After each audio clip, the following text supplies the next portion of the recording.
What's up, everyone? It's Matt Mrozik, and it's another work in progress update on the Graven Labs Beast prototype. So I've been doing a lot of videos on this guy lately because I'm kind of in that phase of the build where I just need to move and kind of build and paint. So I haven't, like, the whole process of the faces, as far as like the teeth and stuff, I didn't videotape because I got Marcus wants me to get this done, which I understand. I've had it for a while.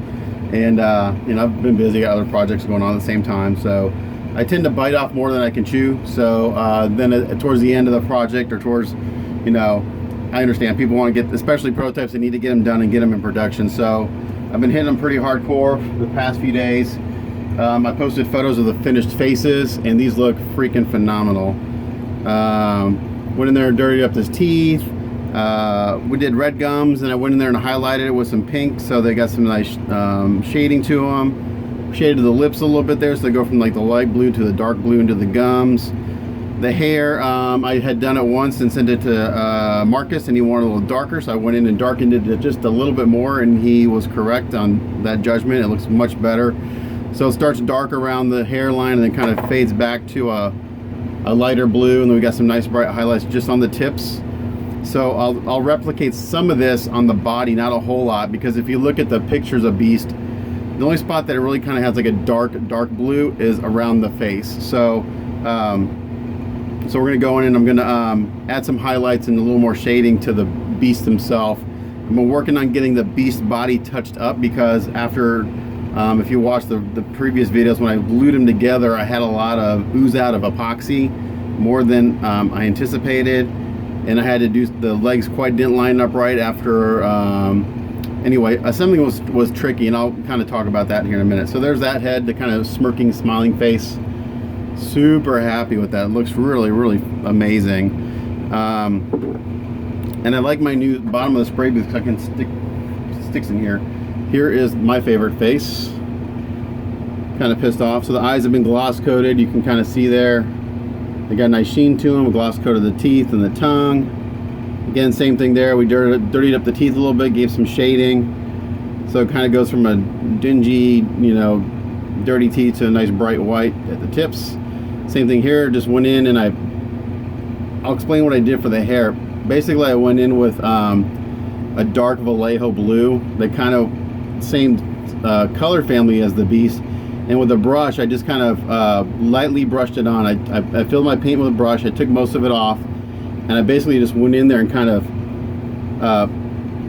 almost like scrubbing it in with the flat brush. And then I also blended it around the edges here a little bit, so it faded into, so the skin looked like it was a little darker. So after I did that, I just kind of, again, just dry brushed that dark color out so it faded towards the ends. And then I went in with like a medium blue and did a little bit of dry brushing, and then to that medium blue I added white, and that's how we got the brightest highlights, just kind of very lightly hitting the very tops. You don't want to dry brush the whole thing with really bright highlights, and it would just flatten it all out.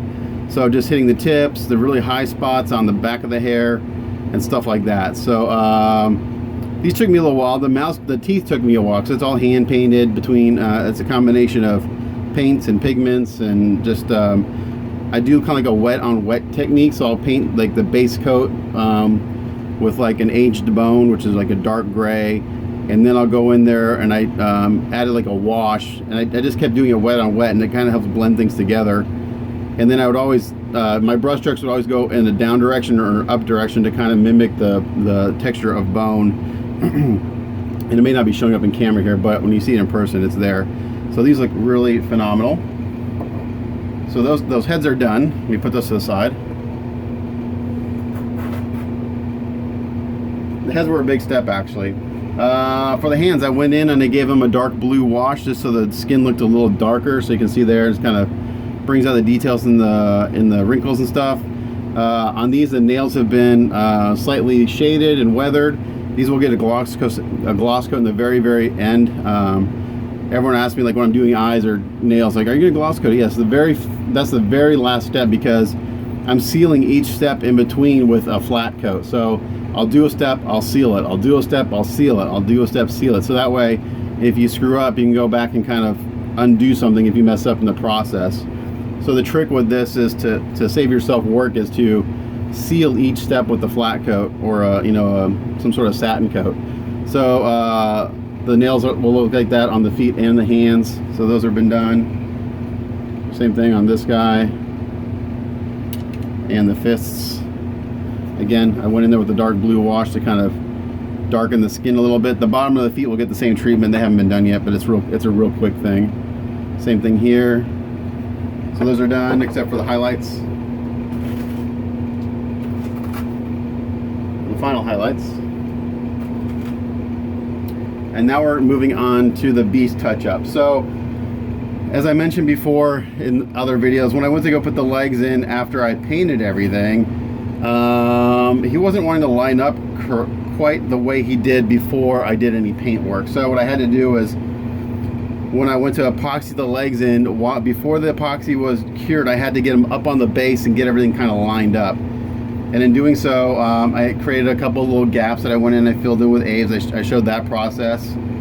And I already touched up the pants. I had to go basically redo the pants, which wasn't that big of a deal. It's just the masking. So I already did that. And now I'm masking off the pants to touch up the blue around this area where I had some ooze out and some Aves and stuff. So I was going to show you that process, because touching up paint like this can be tricky with so many layers. So basically what I have to do, I have to start from the very beginning where I started with the first color and work my way up. So right now I have in my cup the Mr. Color Midnight Blue number 71. This is the very first color that we laid down. And the trick to getting this to blend is the way you spray it. So I've got my air pressure is actually set a little lower than I normally do, probably around, I'd say 10 psi. I normally shoot around 20. I'm going to lower just a little bit more. You don't want to lower too much, because then you won't atomize very well. So the trick to get this to blend is we want to get to blend with everything else we did previously. So the trick is I'm going to spray, and I'm going to spray going this way so that the paint fades into my previous work. I'm just going to go into real light. I'm not laying on heavy. I just want enough paint on there to cover up the work I did, like the little bit of putty work, cover up any of the little ooze out from the epoxy. So that way when this is all done, it should look good. So again, I'm just kind of going this way, spraying into the previous work. I do want to make sure I get a nice base coat around the edge of the pants. So like that's it for that side, to get that to blend in. I already started this side before I decided to videotape it. Again, I'm going to spray from this way, going into my previous work, so that the paint just naturally kind of fades into it. You can see here where I got, like, from the assembly where it's shiny, that's epoxy that got on the paint. So assembling things is always nerve-wracking for me, because it's so easy, as in this case, to get epoxy everywhere. I just put way too much in the joint, and it oozed out way more. And so I basically, at that point, you just have to kind of say, you have to bite the bullet and just kind of work with it, and then deal with touching it up later. Yeah. When you're gluing things together, there's a fine line of using too much and not enough. So you want to use enough that everything holds together, but you don't want to use too much where it all oozes out. Okay, so that'll do it for this first color, the Midnight Blue. Just like that. We're going to let that dry for just a minute. And we're going to put on the next color. I actually have to go back to my video and find out what that color is, because I don't remember. That's one reason I do videos, so I can go back and see what I've done. So instead of just wasting this paint, I'm going to go ahead and spray it on here. And I think there's one other area I kind of need to touch up a little bit. Yeah, there's a bunch of touch-ups on him just from handling him so much. Putting him on, taking him off the base. So I'm going to, I got a little touch-up here. I'm going to spray this in. As soon as I got this paint out, I might as well do it. So I'm just going to go in and kind of touch up some of these other areas that need work. Okay. And another thing, after he gets painted and everything, there was a lot of pressure on this toe. So the first time I put him on the base, this toe broke off. So I actually drilled a hole, put a pin in it, and epoxied on. Now it comes on and off easily. I will tell you that when you get the production piece, more than likely you're going to have paint rubbing on the side of this toe and underneath here, just underneath, because it's a real tight fit before paint, then after paint it's even a tighter fit. So don't be surprised that if you take them on and off the base a few times, if you get paint rubbing. It's just the nature of the beast. When you have things rubbing together, especially when they're a tight fit, paint's going to come off, and there's nothing you can do about it. You could always sand the areas down before you paint to try to compensate for that. But once these all together, any of those areas that rub, you don't see. So in my opinion, it's not that big of a deal. It is what it is. So yeah, don't worry about it. So it's a problem when you go to, if you can see that stuff after he's put together, but all the areas that rub and that rub to the point where paint comes off, you don't see it once assembled. So don't worry about it.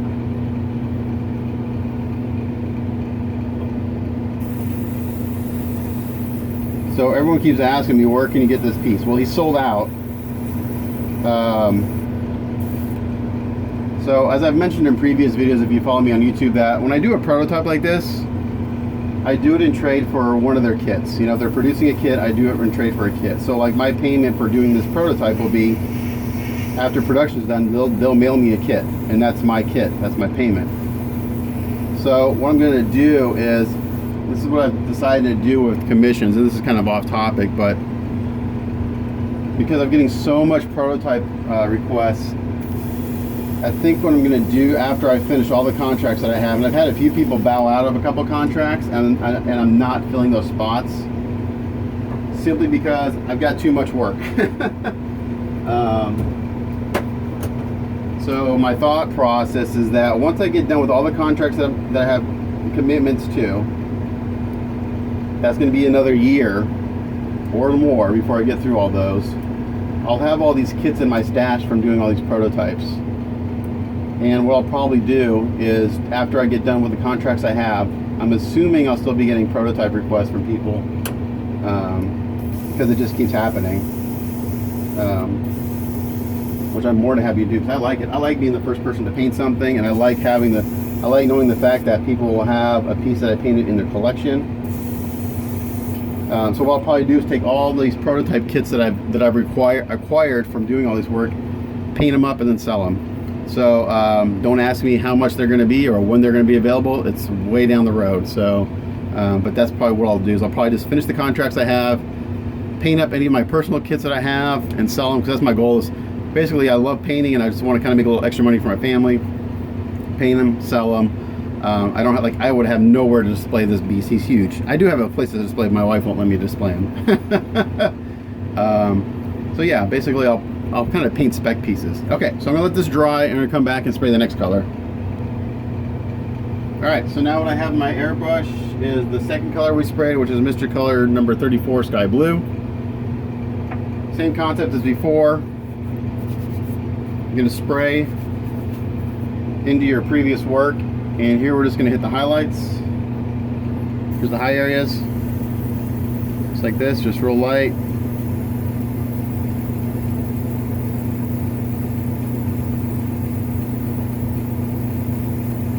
And that will just kind of naturally also just kind of blend into the shadows a little bit.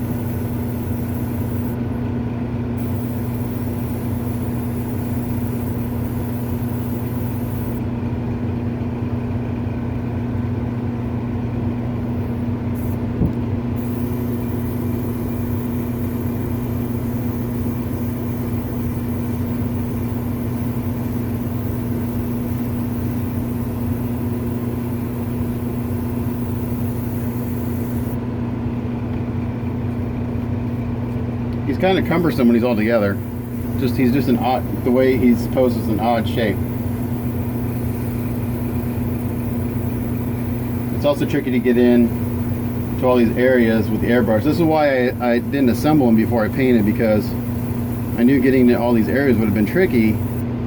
Hindsight being 2020, it may have been a little bit better to do it that way, assemble first then paint, because then I could have done any putty work or anything like that.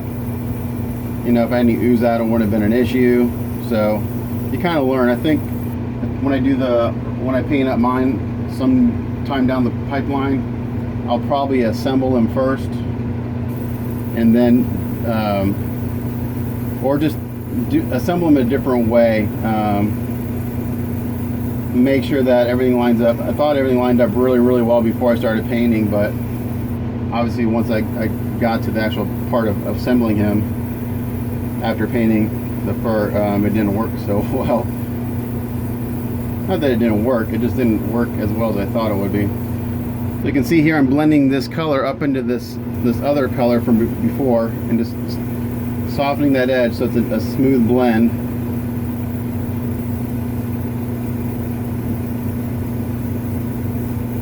And I got to hit that other little spot I found here on the elbow.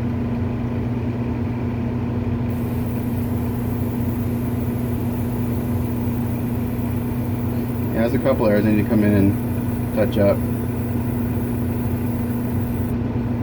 Ideally you don't handle these things too much, but you know, a lot of times you can't avoid it. Even though he's been sealed 100 times and everything, you know, it gets scuffed up after a while. So I'm gonna go through and see any areas that need a little fur touch up. I'm gonna go ahead and do that right now. And to be honest, if it's not a perfect match, it's okay, because this is fur. It wouldn't be perfect. But we just want the colors to match, really, more than anything.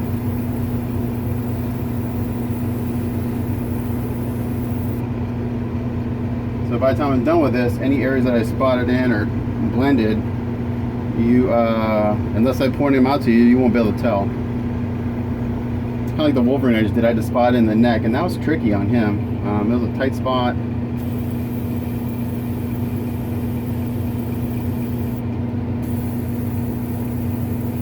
I'm also keeping my air pressure real low, because the way I have this tape, I don't want like any hard edges from overspray on that tape. I'm just going in here and touching up all the little spots that I've gotten kind of nicked from handling. It's pretty good, I think.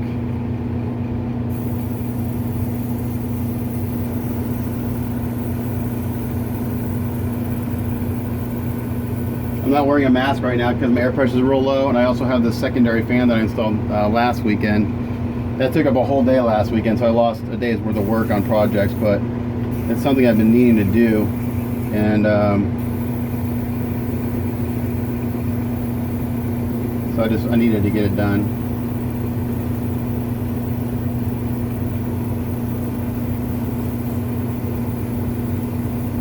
Okay, so that looks pretty good. Now I'm going to go get my last color.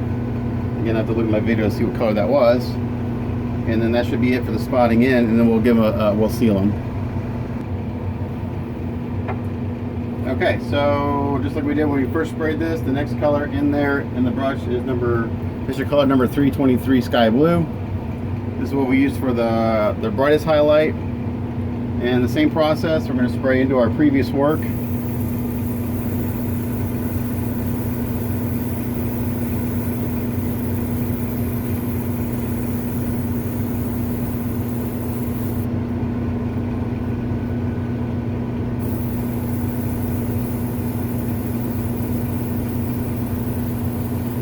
So the blending trick will become in the next step when I do the clear blue.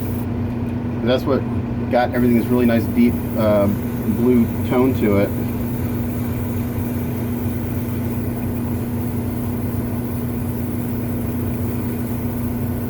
And I can actually go a little heavy with the clear blue around the pants anyway. It'll create a little shadow, a little shading.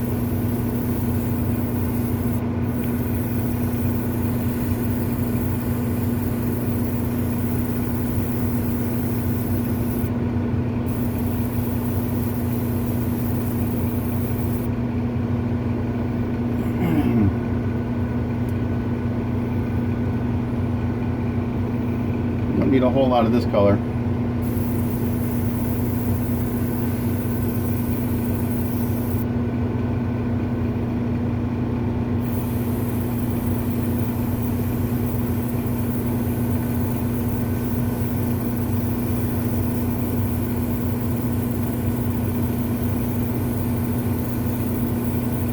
Again, I'm just touching up little areas that I see here and there that need a little work.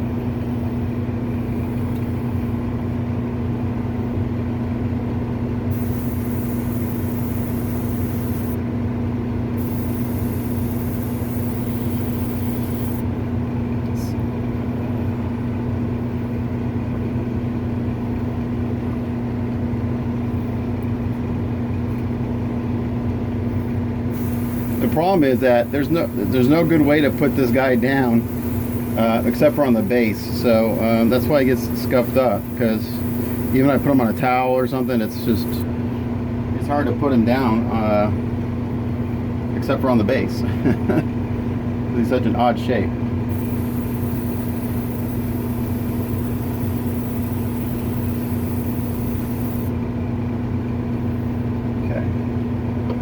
Do one more once over, see if there's any little other areas that I need to kind of touch up before I do the clear blue, because that's what's going to really kind of blend this all together, is that clear blue. Because right now it's pretty jarring that, like, the areas I touched up, or it's pretty jarring, they stick out pretty bad. But no fear, we're going to fix it.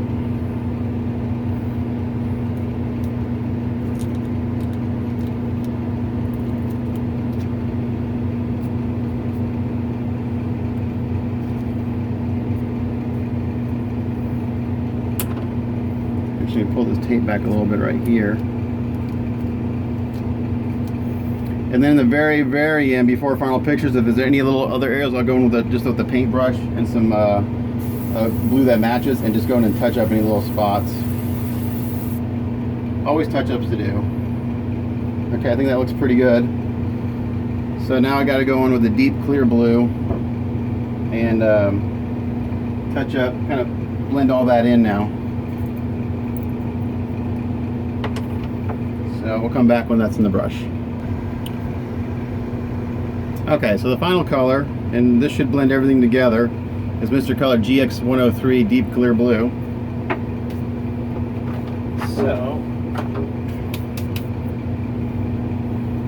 we're going to go in here and we're just going to kind of start fanning this in all the areas that we did some touch up. And I'll have to take this, I'm going to actually up my air pressure a little bit. And we're just going to kind of come in here and we're going to fan it in.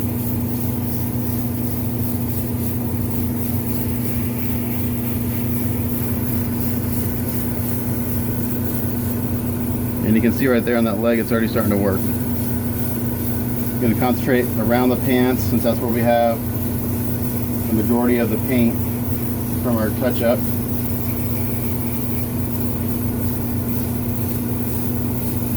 Just going to fan it in this way.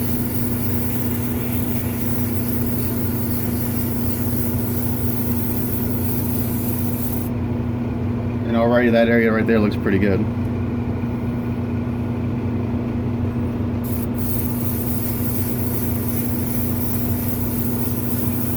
I did a little spot in right here, so I'm going to fan that in right there.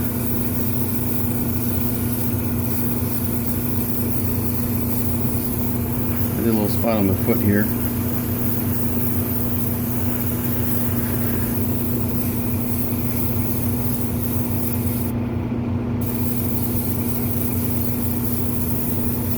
The trick with the clear paint is to put on real light.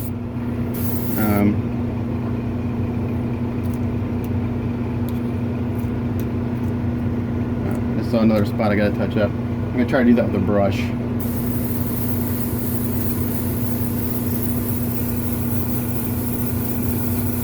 And this clear paint I can take out, I can fan it out more over my previous work. So it goes on real light, and it'll just help blend everything together anyway.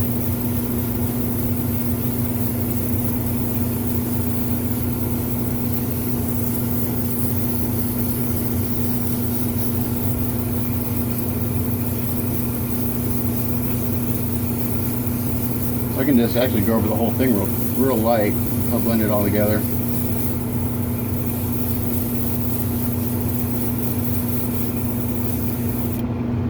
Need a little more paint.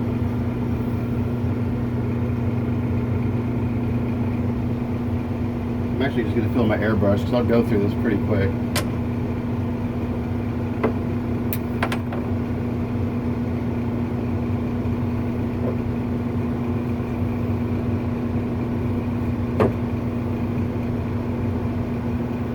Once the fur is done, then I have to go back. I have to let that dry enough to go back and mask off the belt and do the belt. Because I had it painted, but again, from the assembly process earlier and all the epoxy ooze that I had, it's got to be masked off and really kind of redone. So I'm having to go back and do some stuff again, but you know, it is what it is. It happens.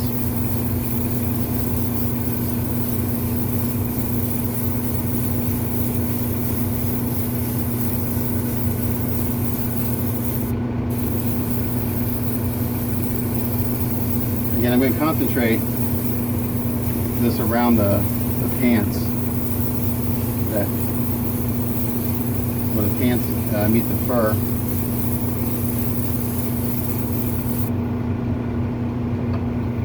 I'll blend a little bit better and also just create a little bit of a shadow around the pants.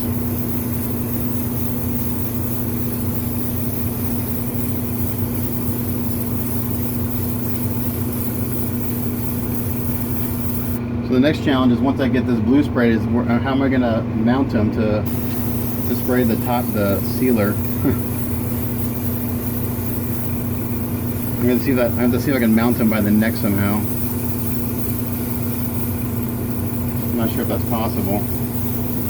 I do a little touch up here, so we're going in and blend this in.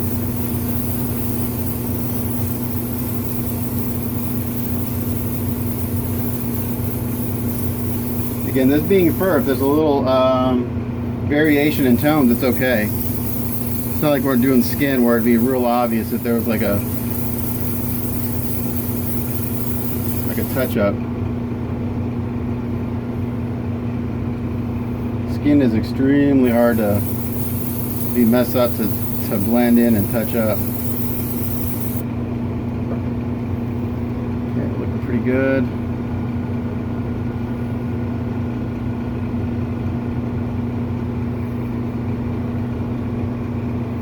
Yeah, I'm gonna go with a brush and touch up some of these other little spots.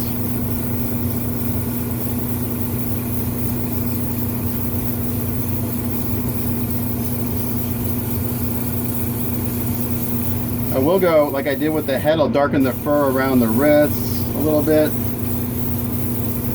and around the feet. We'll give us some nice tonal differences.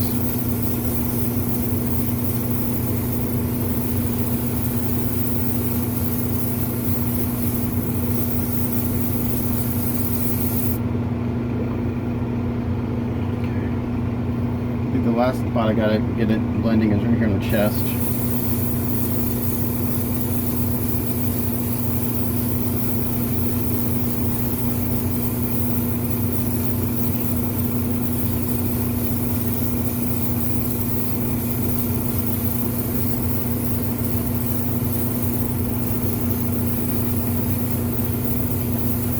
And then what I am going to do is I'm going to take this tape off and just make sure I don't have any hard lines from the tape from blending this in.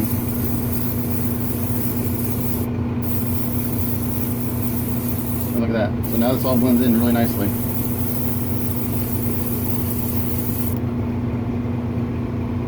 See, one spot I got right there I got to touch up. I'll do that with the brush. Okay. I want to make sure I'm happy with this before I take the tape off.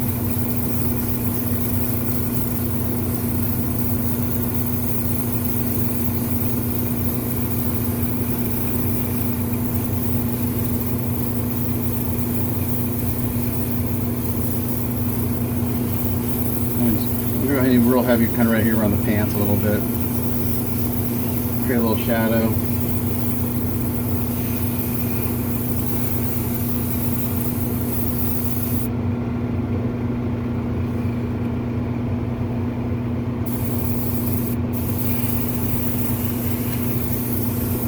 Okay. Now, let's take this tape off and see what we got.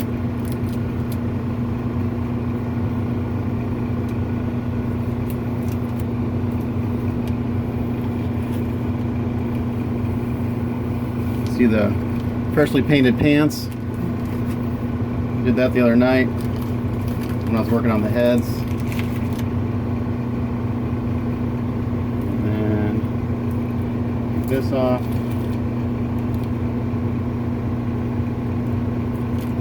So now we have a nice line between the pants and the fur.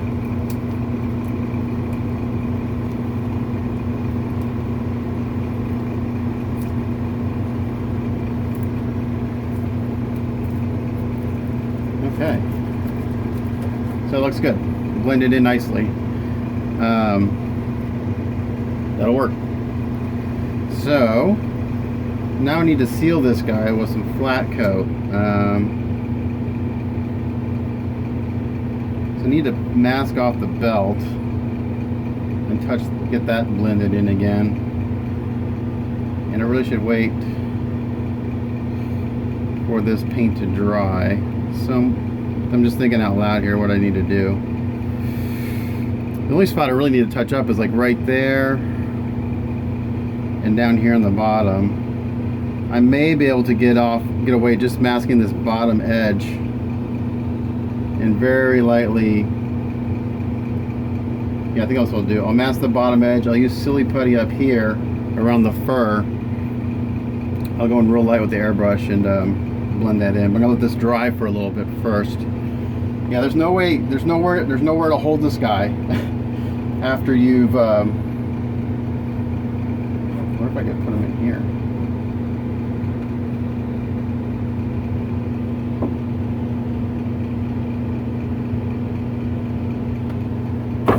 That might actually work.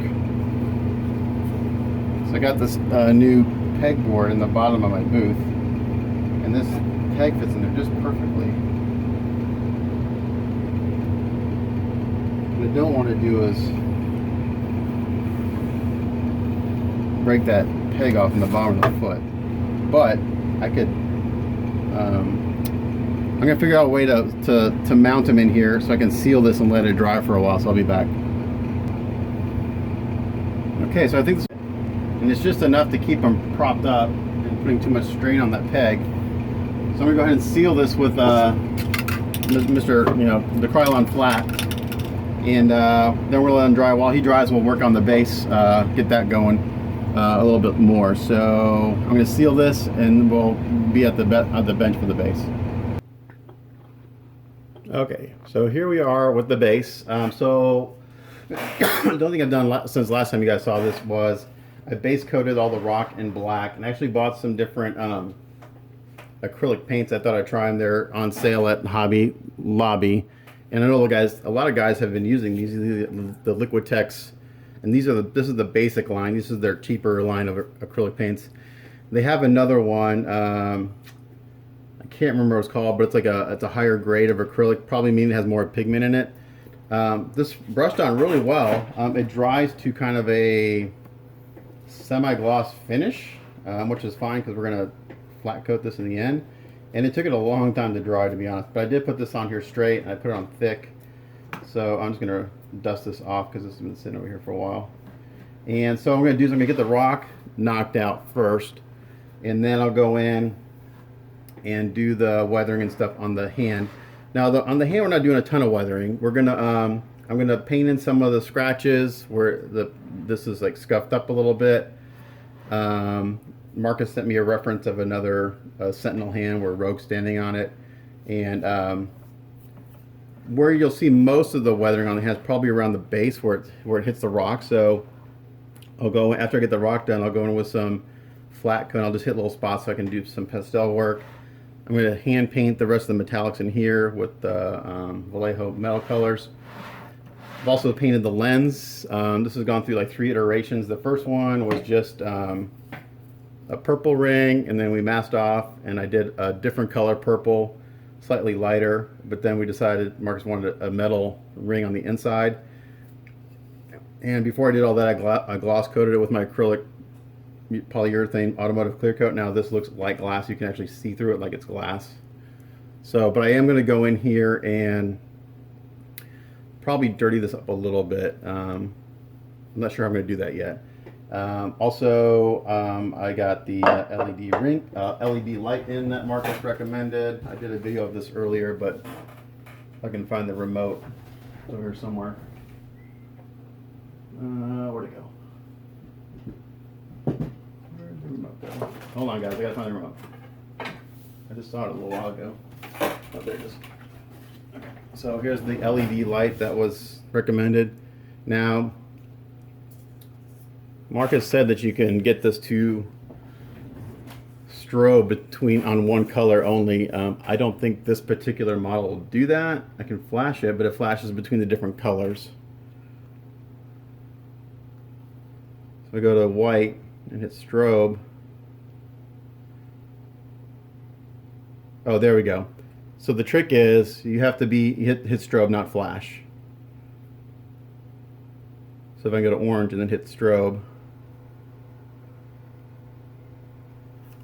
Oh, come on. Oh, it did it on white. Maybe it only does it on white. So it'll strobe on white. But that's the only color it'll strobe on. I think there's orange.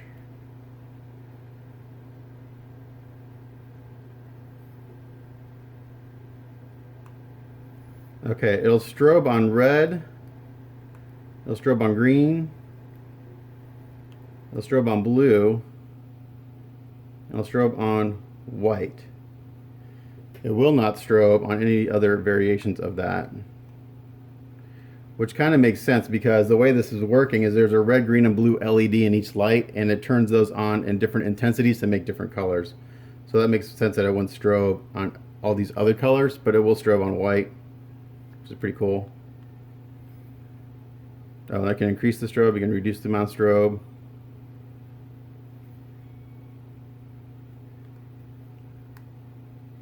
So if you hit flash, that's between all the colors. Fade is between all the colors, red, green, and blue.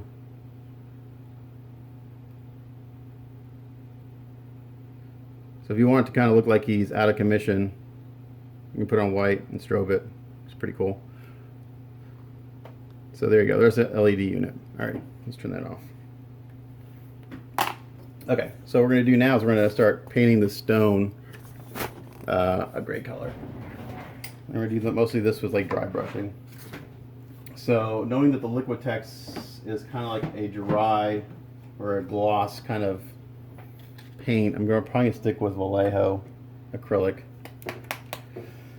So I'm going to start off with like a gray. So I got a German gray right here somewhere. Gunmetal. No, that's gunmetal. I don't want gunmetal. Black. German gray. Here we go. And I won't record this whole process because this will take a while, but I'll give you these are the steps.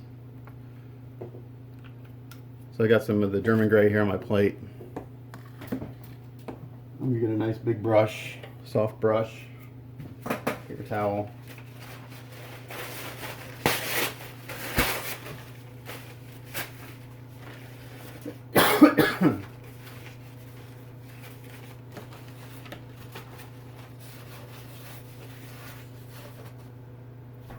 And if you don't know about dry brushing, basically you take your paint, you load your paintbrush up a little bit with it, and then you wipe a good portion of that off on a towel. And then you just basically, you go in here and it's called dry brushing because your brush is relatively dry. And you go in here and you do this, and this just picks up the high spots, whatever it is you're dry brushing.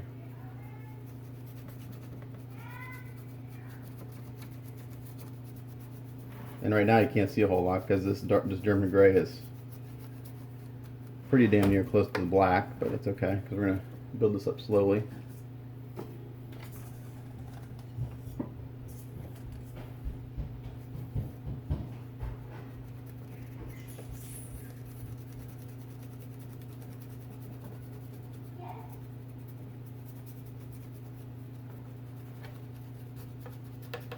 So today is Sunday the 18th, I think it is. I think. I'm not sure. I think I might be able to get this done today. Because the beast himself is just about done. It's the base that's needs the most work now. So the trick is that if I overdo something and Marcus doesn't like it, it's going to be real tough to go back. So I'm going to just do a little bit of time and send him pictures. Now we're on different time zones, so that all depends on when he's awake and when I get this. I can send him the first few photos of this. I'll get try to get approval on the stone, on the rock, before I move on.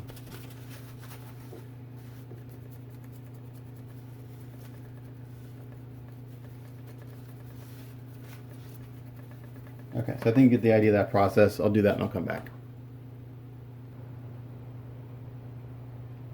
All right, so we're doing the whole thing with the number Vallejo 995 German gray. Now I'm gonna go in. I'm actually gonna add some browns to this and stuff, so it's just so it's just not. Excuse me, just so it's not gray. Hold on one second. I gotta take a drink. Whew, sorry about that. I had a frog in my throat. So I'm going to pull out some other colors, some reds. I'm expanding my Vallejo color palette. I really am digging these paints. They're great for dry brushing stuff. Let's see, we got like a camel gray, sorry, camel brown, so leather brown. So again, I'm going to work from my way dark to light. So I got that German gray down. I think the next thing I'm going to do is I'm going to do leather brown. Again, same. I'm not even going to clean my brush. I'm just going to leave it dirty. And this I'm not going to do over the whole base. I'm just going to pick some areas to do this. Again, just put a little bit on your brush, wipe it off.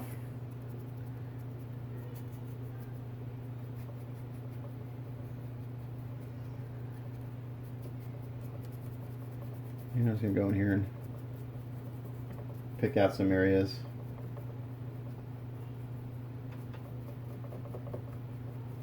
Again, this isn't showing up a whole lot right now, but as we work our way up to the brighter highlights, it'll all start to pop. And even though I'm adding browns and reds, you're not going to see like brown and red. You're going to see undertones of brown and red.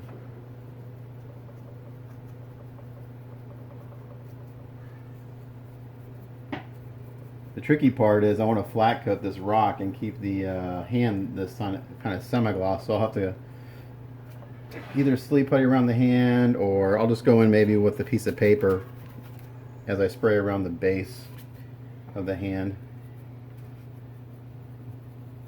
so I don't get any flat coat on the hand, because I don't want to get that. I want to leave that the semi-gloss.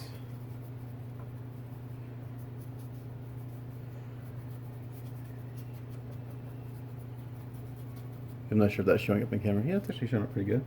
Different colors.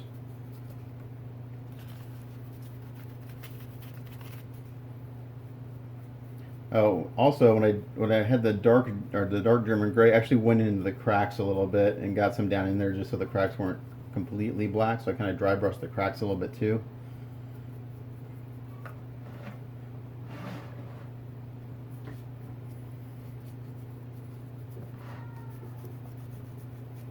So this back here looks more like dirt than it does rock, so I'll probably hit this pretty heavy with the brown.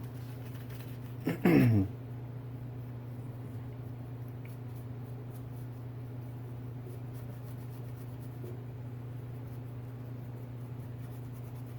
of fade that down.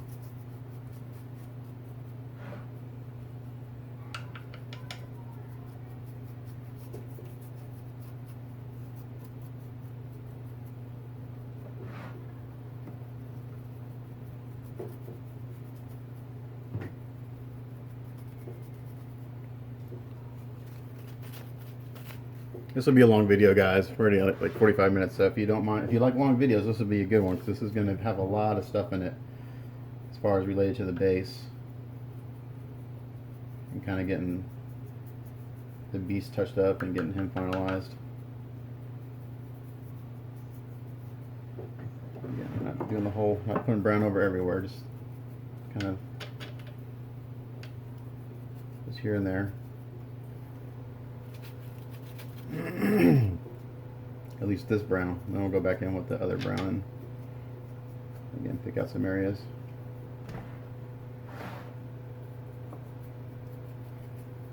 So the nice thing about those Liquitex basic acrylics, that big tube on half price was $2.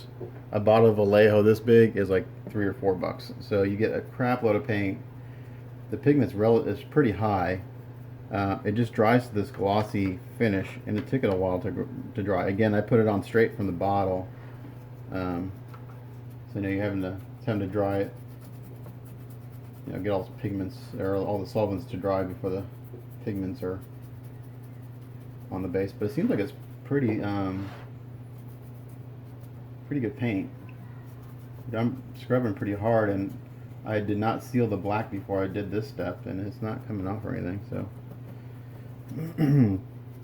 I used to do you know, really nothing but mechs. I was like so anti acrylics.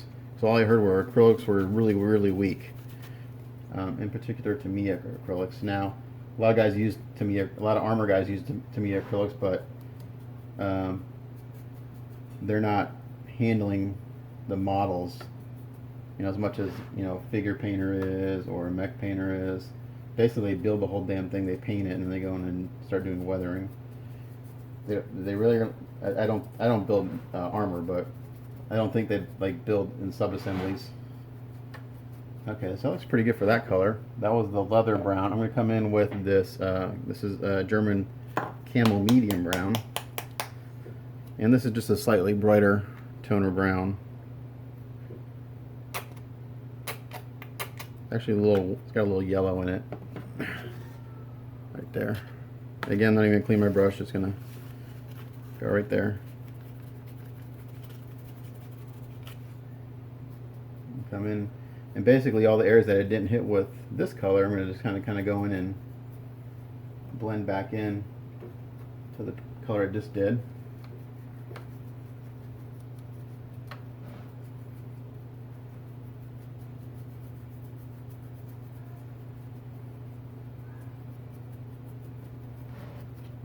Again, so far it's pretty boring.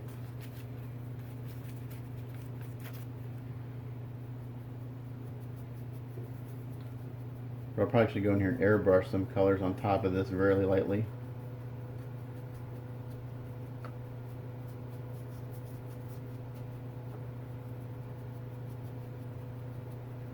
Actually, what I do when I go to flat coat this, I'll get a little flat coat up on the hand because I'm going to do some dust effects. And you need a flat coat for it to stick, and that'll be cool. Kind of like that will blend into the semi-gloss finish, which will help kind of seal the appearance that Sentinel's hand has been crushed and is in a pile of rubble, so to have dirt up on the hand.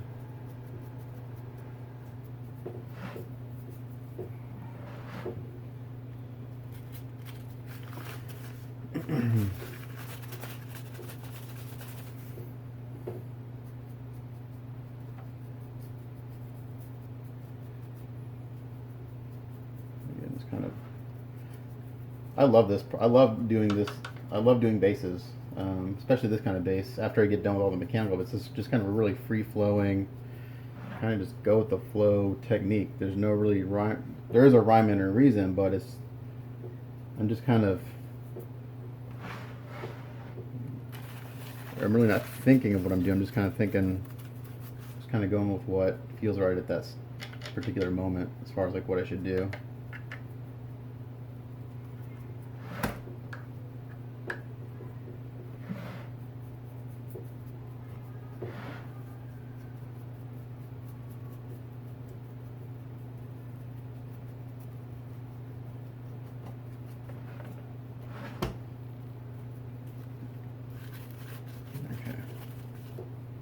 So I am covering a lot of the base with this color. I like this color. It's a little brighter.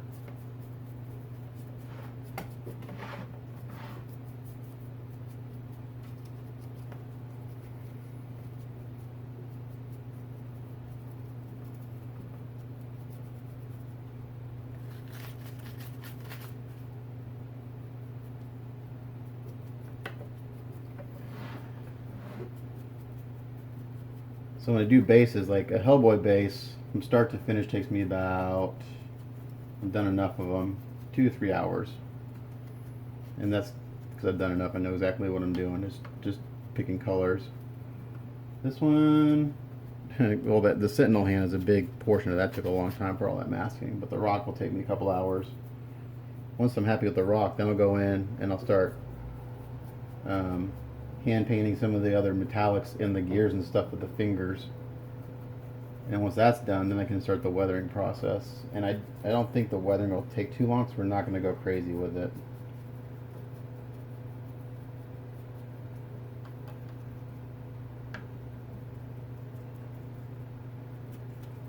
Okay, so this is pretty good for this color.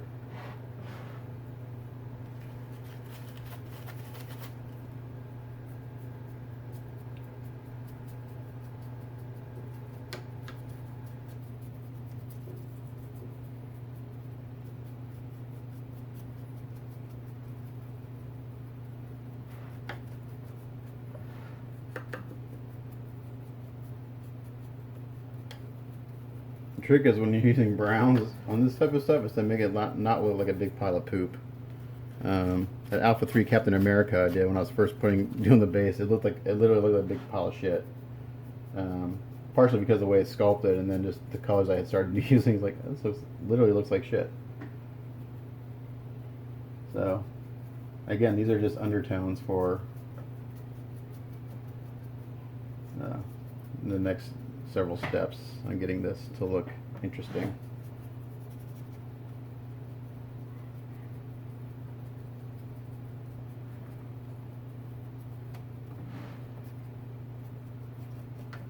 Okay, now I'm going to come in and add a little red.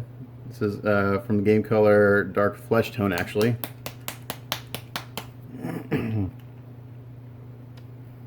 And this is kind of a I don't know, kind of like a burnt brown. Sorry, I got a tickle in my throat. Let me get another paper towel. That one's pretty much spent.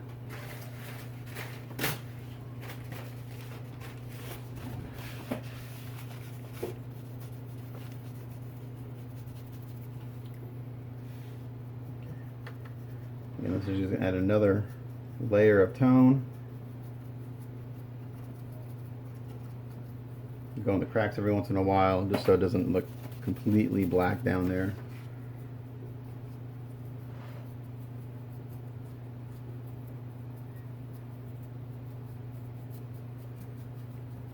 Once I get all these kind of base tones down, then I'll start going in with some grays and warm grays and stuff. I'm going to continue to expand my Vallejo color stock. I'm really liking them for hand painting. And every time I use them, I learn a little more how to use them correctly, thinning and stuff. Like, I don't have a wet palette. I need to make myself a wet palette.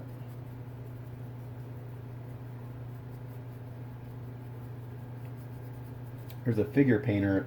I'm not sure if he's still on Facebook. He used to be, I think his name was called like the Buddha painter or Buddhist painter. He's a figure painter, and he's one of the best I've seen. But he uses a lot of Vallejo and hand paints everything. And he does a lot of minis, but he also does some larger sized busts. Particularly, you know, Nuts Planet. They have an amazing high quality product. They make like 1/10 scale busts. And they do stuff like from Game of Thrones, and they don't call it Game of Thrones, it's all trademark and copyrighted, but they call it other things. Like, they have a character called the Shield Maiden, which is it's actually from the show Vikings, but they can't say that, so they call it something else. They have a Tyrion Lannister, they just call it the Imp, because they can't use the word Tyrion or the word, you know, Game of Thrones, so. I'm not sure where they're located, but technically those would be unlicensed pieces. So I'm not sure how that works. If they're calling it something different, is it an unlicensed piece? But I mean, if the likeness is spot on to a character that is trademarked, I would assume there's some legal risk there. Obviously, it looks like the character from a movie. They're just not calling it that character. So I don't know. You know, a lot of these custom guys are calling things different things other than what they are. Like, this is not true, but let's say someone did a Wolverine, they called it like Clawman or something, you know, something stupid like that. Not calling it Wolverine, but calling it something different to try to avoid any legal ramifications from Marvel. So I don't know how that works. I think if something is obviously a likeness or looks just like something that is trademarked or copyrighted, I don't think naming it something different is going to save you. Just like calling custom pieces fan art. I mean, it's obviously what it is. It's obvious what it is. It's a custom sculpt. And calling it fan art, I don't think that saves you from any risk. But I was actually watching a really interesting. If you guys are on YouTube, there's a really good channel, Tested.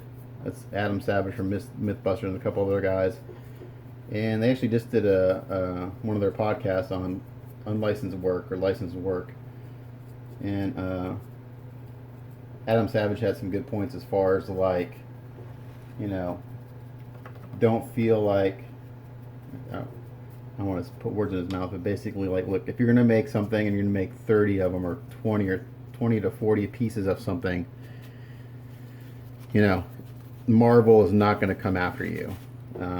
Now, if you make a lot of something that's obviously a Marvel licensed piece, you'll probably get a cease and desist, you know, before anything else.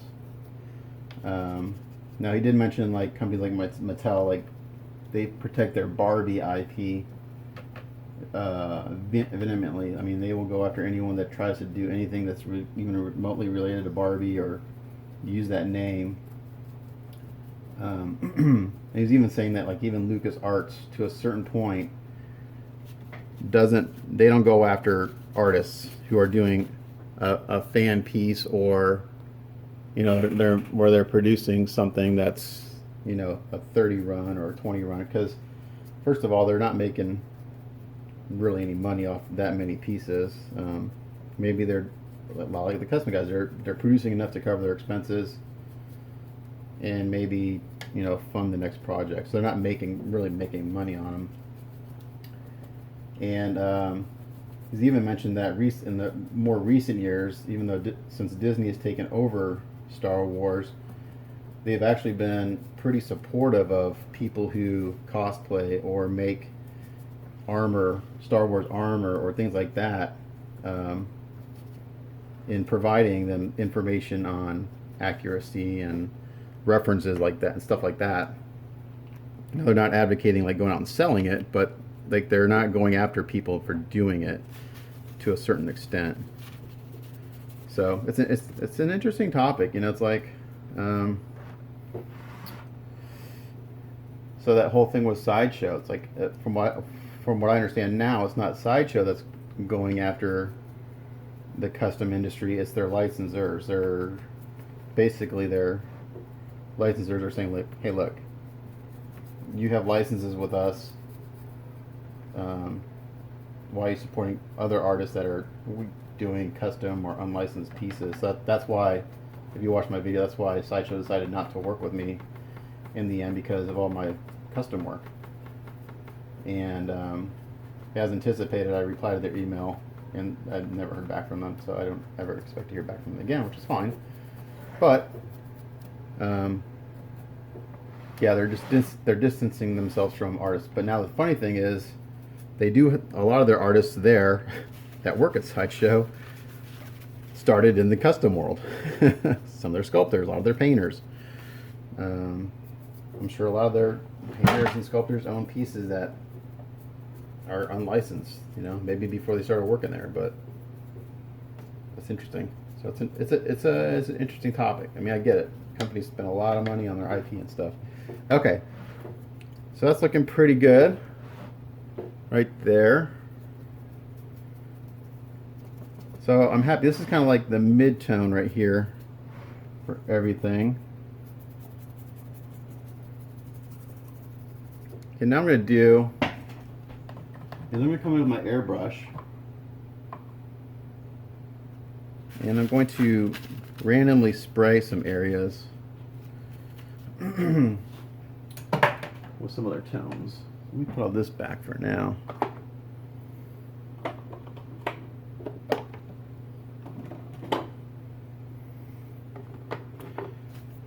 So like I've got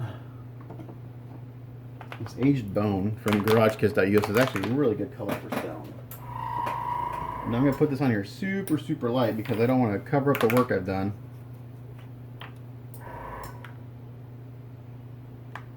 And this is an opaque color. It's not as transparent or semi-transparent. And I also need to get a piece of paper. I'll just get some paper towel.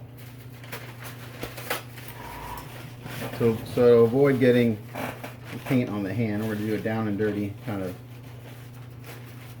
Instead of spending hours masking the hand off, I'm basically going to come in here with the paper towel. Actually, I need something stiffer. Paper.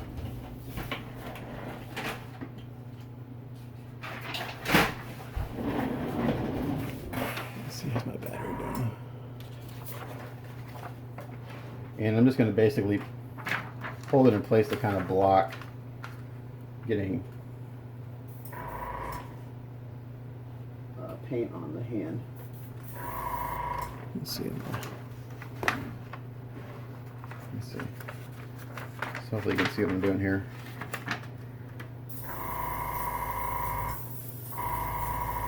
Just going to back it off. I'm just going to lightly spurt this on a few areas.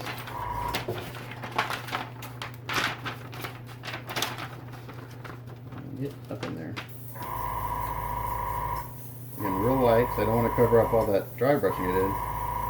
Just want to give this some different tonality. You see my hand's probably in the way. I'm going to follow the brush. So just kind of down dirty like this. And I can spray right up to that paper and not worry about getting paint on the hand too much.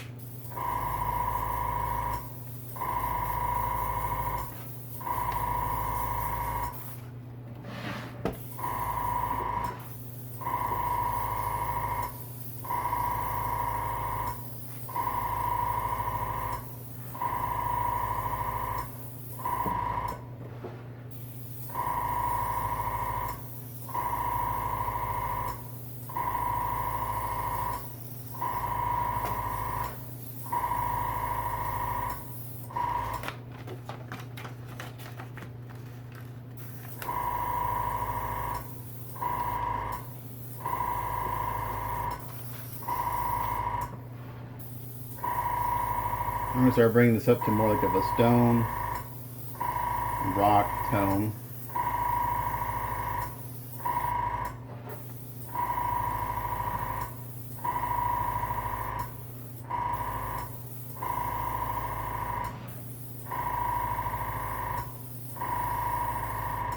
So you're still seeing all that, the brown stuff I did underneath it.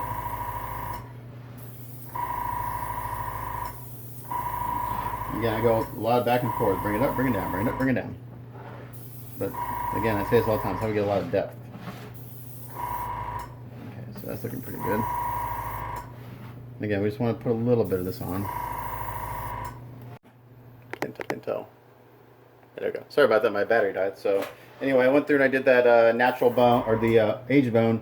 Now I'm going to go through and do the kind of same thing with this natural bone. This is kind of a tan. Again, just real light.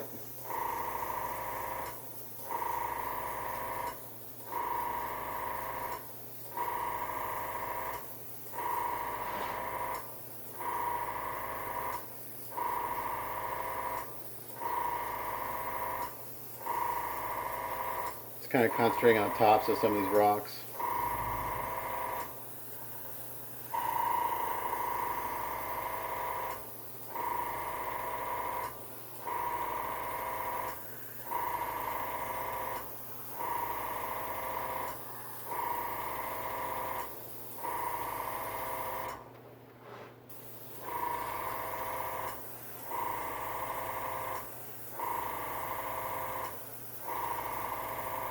Put this on real light, not still make sure I can see all my work underneath.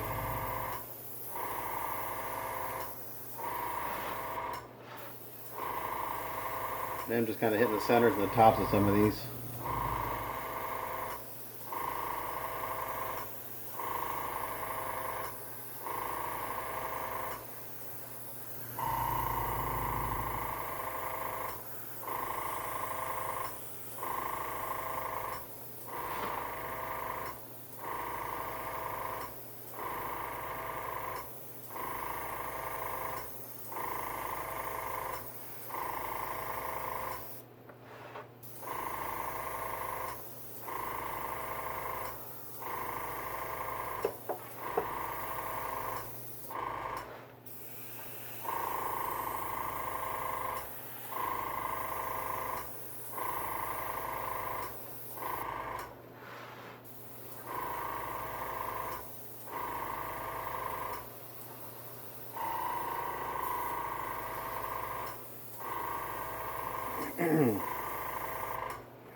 After this color, I'm going to go back and start dry brushing with some grays. And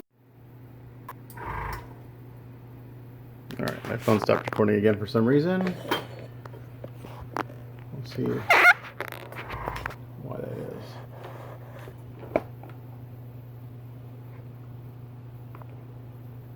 Okay. Alright, so that's it for the natural bone. Again, my microphone stopped recording. I'm not sure if it's overheating or what's going on. I'm going to watch it this time, see what happens. I've got it plugged in, so the battery should be fine.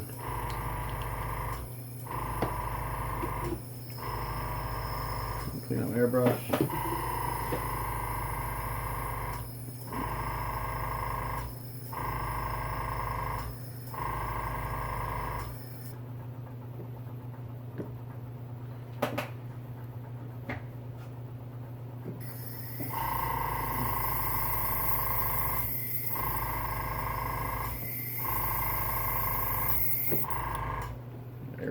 My airbrush is clogged up again.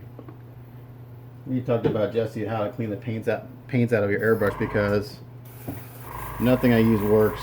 I can't even get his cleaner to work on cleaning out the paints.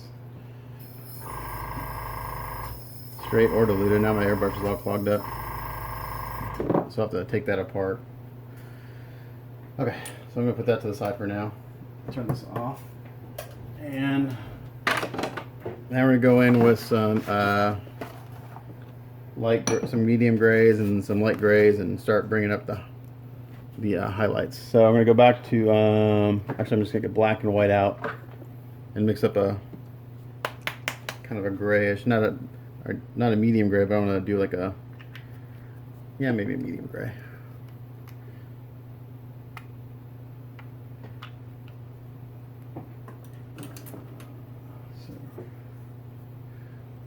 Mix this up and see what we got.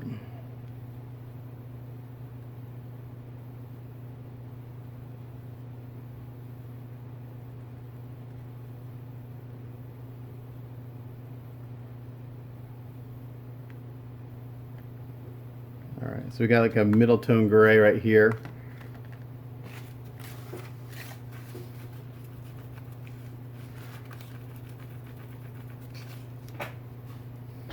Dry brush this on.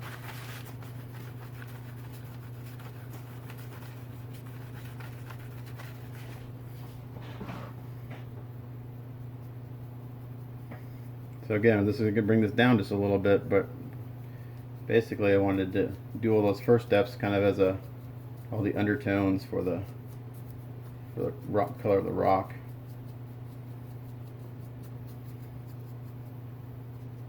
This will really start to pop when I add the last highlight. So I'll probably go in here with an airbrush and do some shading.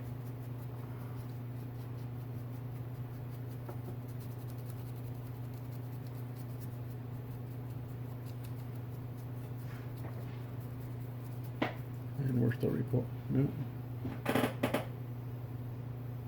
Oh, I'm recording just off camera. Alright, so again, we're just kind of going in here.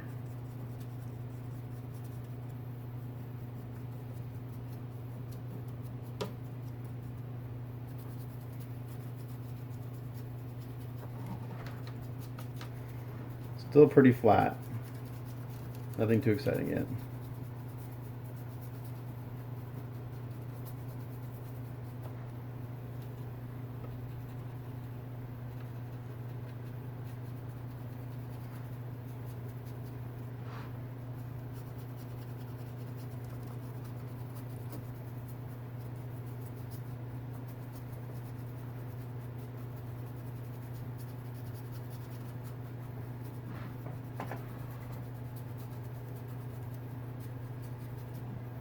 And I'll just take this gray that I mixed up here and I'll keep adding white to it.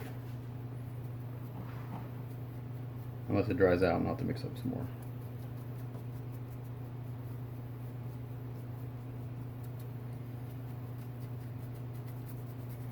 more. So sorry about the lack of videos lately, but like I said, as usual, I've taken on more than I can chew. So when that happens, I just have to go. I can't do videos because that's when I do a video, it's stopping, pausing, uploading, and that's just time I can use to be, for painting. So, but the videos I did upload really contain the most information as far as like how I do stuff.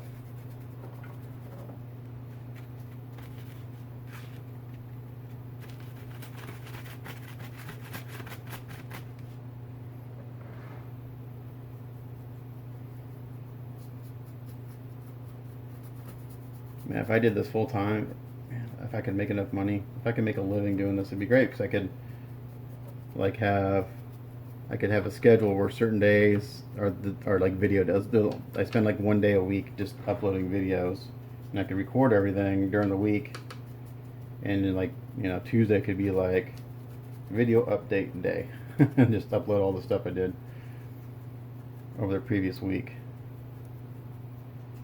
Because to upload a video every night, it's even though I don't do any editing, it takes a while. The guys that spend time editing, I don't know how they do it. Okay, so that's looking pretty good. Add some more white.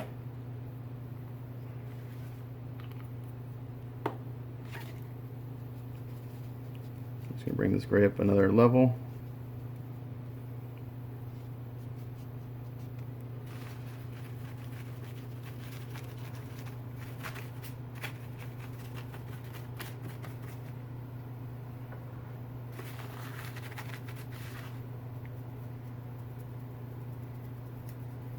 And as I move up in tones, the lighter I go on the dry brushing.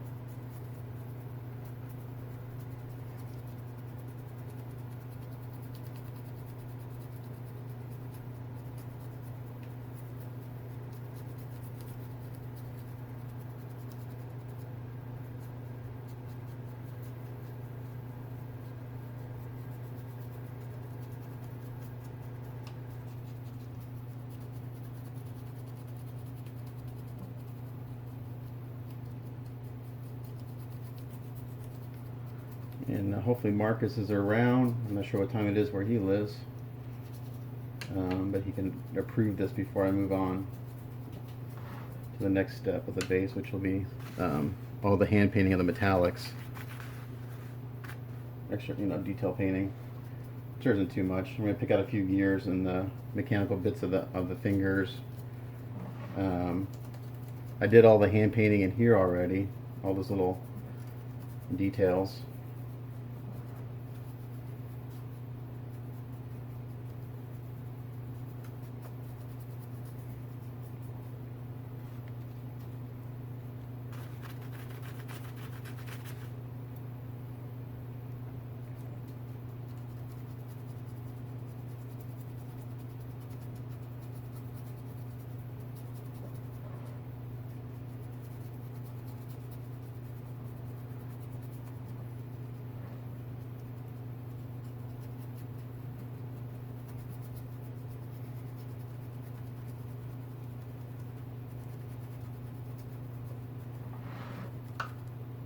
mix up a little more.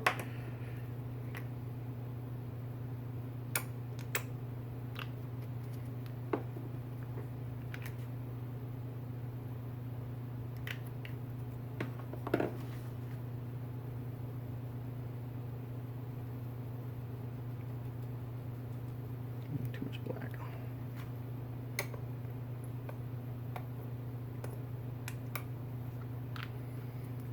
I should try this with the Vallejo, not the Vallejo, the Liquitex acrylics. I'm just afraid that they're, because they dry like in a gloss,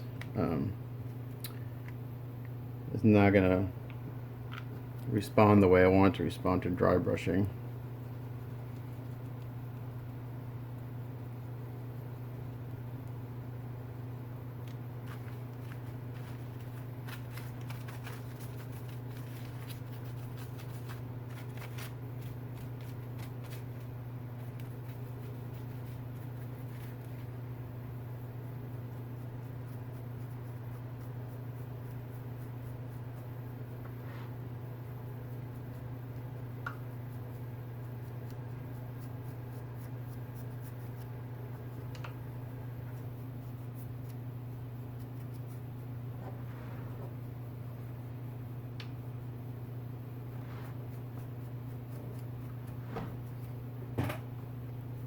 It's looking pretty good in camera. The camera's showing up a nice bit of contrast to it.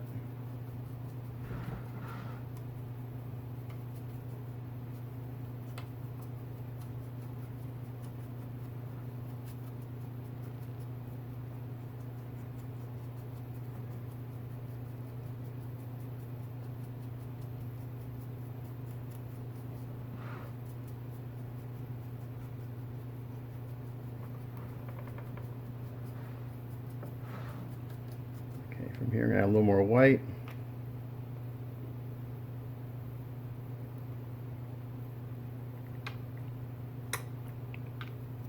Actually, I should just do it right here on my paper towel. I got so much extra paint here.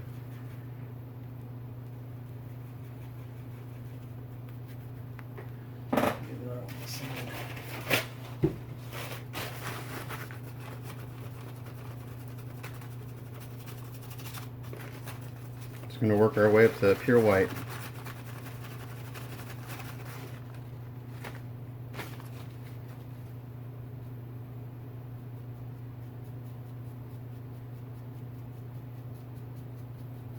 And now I'm basically kind of using just the flat part of my brush.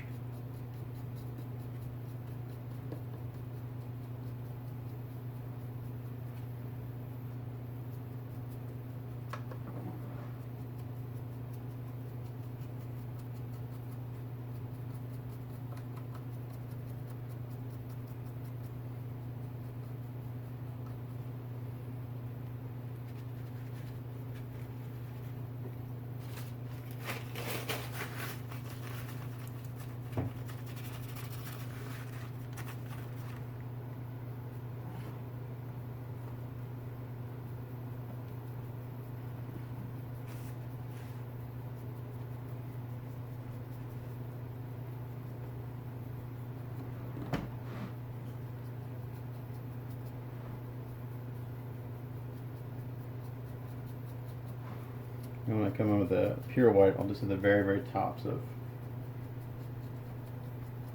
some of the rocks.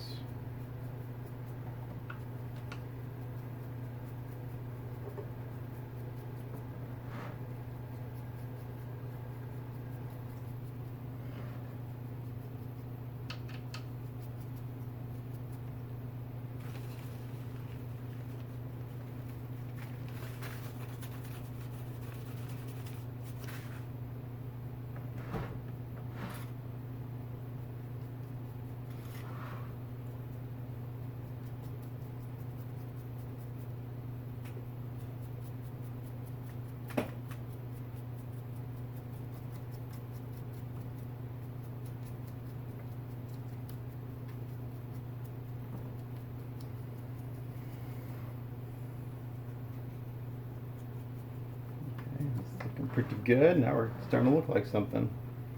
You see, you can still see all those brown undertones I put in there coming through. So it's just not gray. It's pretty boring.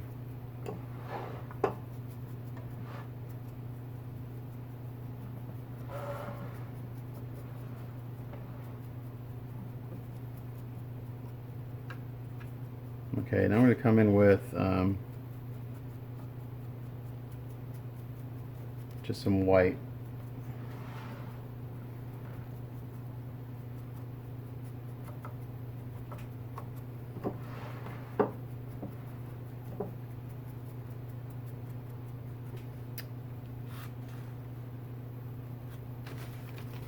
Almost white.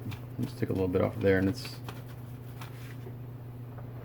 and again, just the flat part of the brush.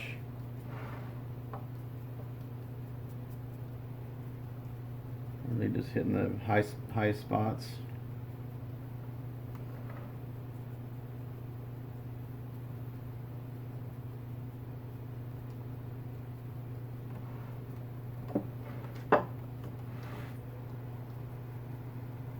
Just using the flat part of the brush. Use the flat part because you don't want the bristles to get down into the cracks and stuff, and get your highlight color into those cracks.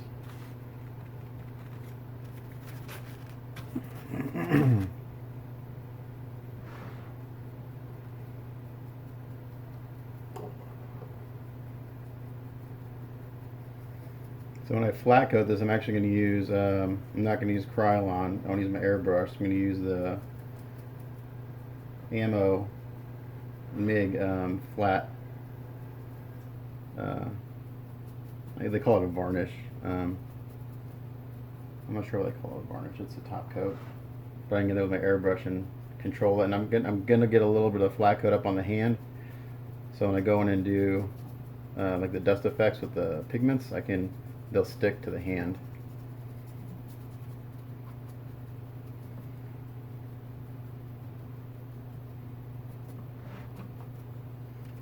Okay.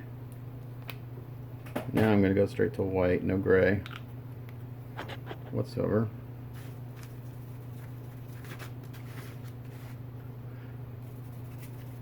Now this is pure white right here.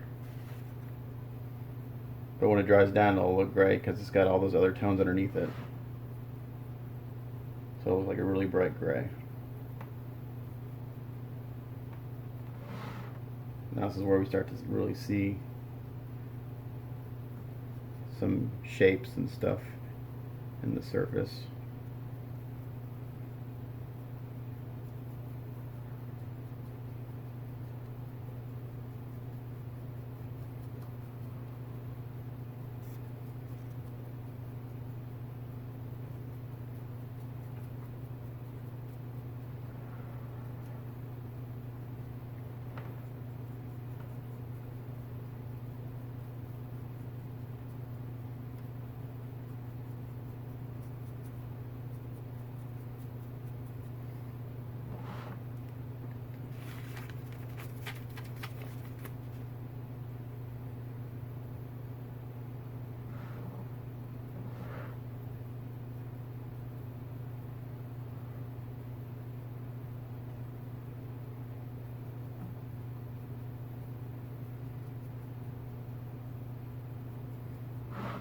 And then I'm going to come in with the airbrush and do some shading.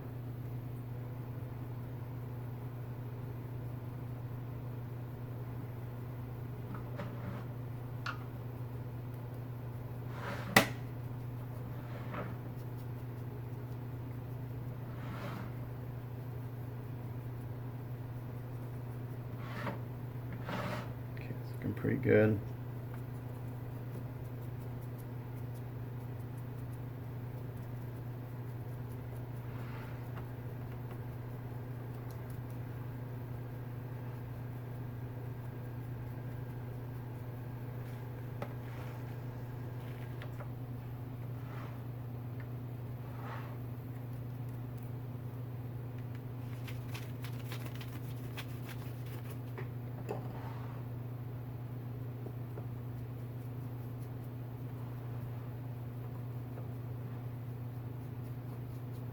Just keep going until it feels right.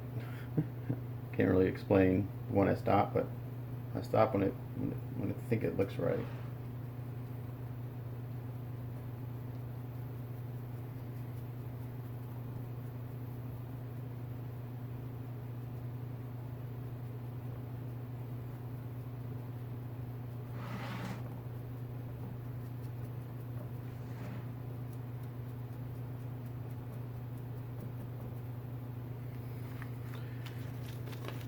Just about done with this white.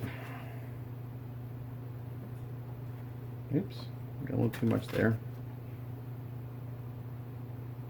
It's all right, we'll just leave it. I got a little heavy on this one rock. It's okay. We'll leave it. It'll be a bright spot. And you notice I'm just getting the tops. I'm not worried about the sides or anything.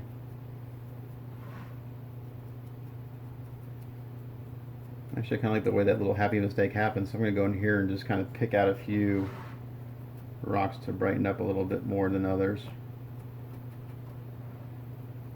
It was a happy accident. I have a lot of happy accidents.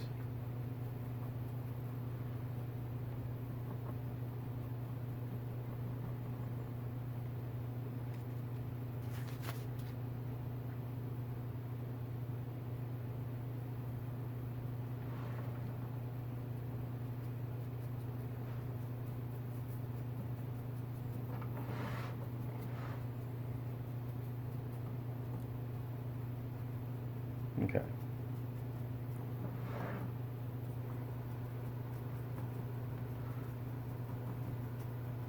How's that looking on camera? Looking pretty good. Okay.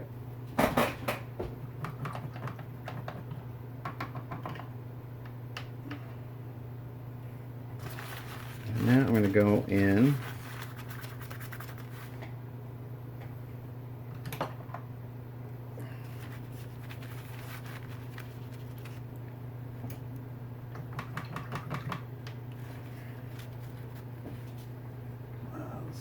I got some transparent black smoke. I had some black green, transparent black green. So I'm going to go in with the shadows.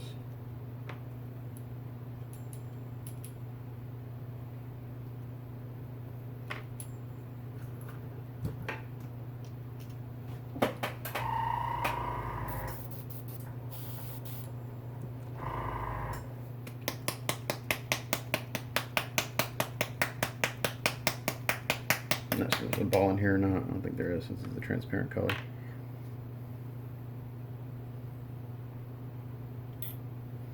Okay, so this is Garage Kids Colors.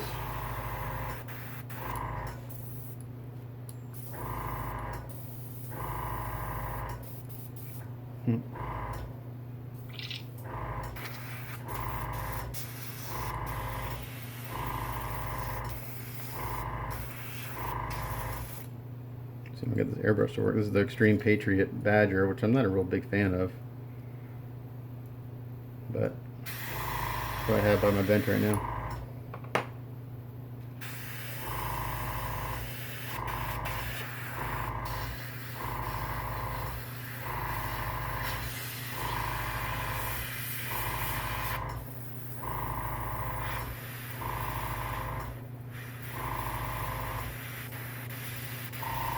And that's not wanting to spray it one bit soever, so I need to take that apart and clean that airbrush. Let me go get one of my other ones out of the spray booth.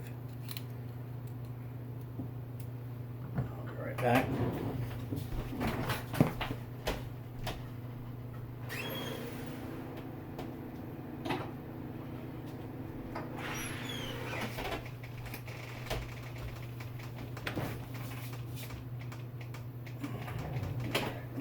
My eyewall is here. Give it a shot.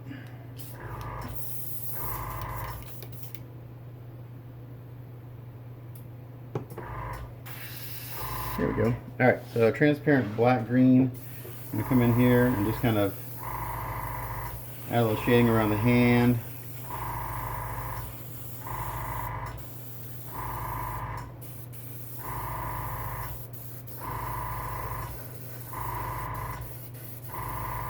basically just around the whole area where the rock meets the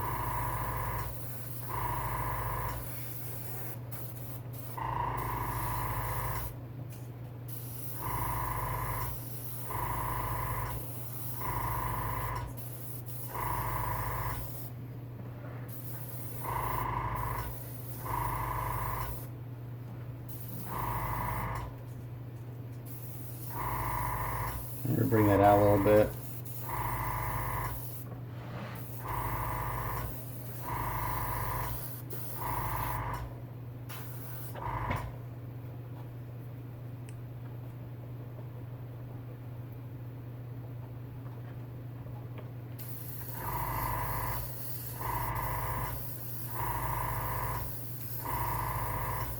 This is a great color for shadows. You really don't want to use straight black for shadows too much. Either shadows actually tend to be a cooling color, so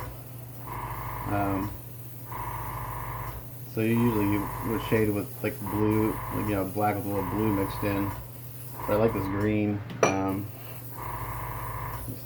It's a transparent black green. It's a great color for adding shadows. So I'm coming up on the hand up in here a little bit.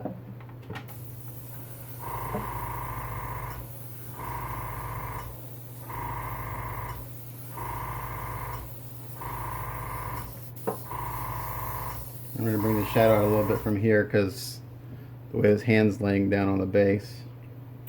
So I'm going to bring the shadow kind of out in this area a little bit.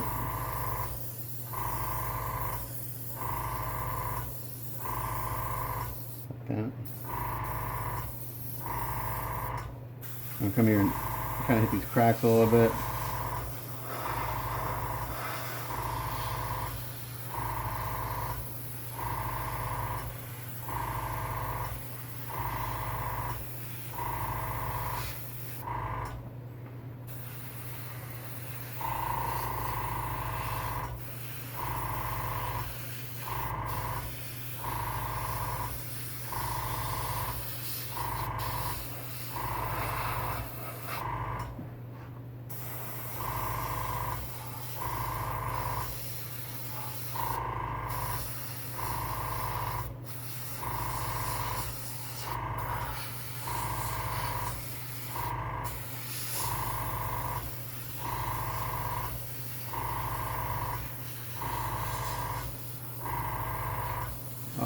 All the low areas we're going to just hit a little bit.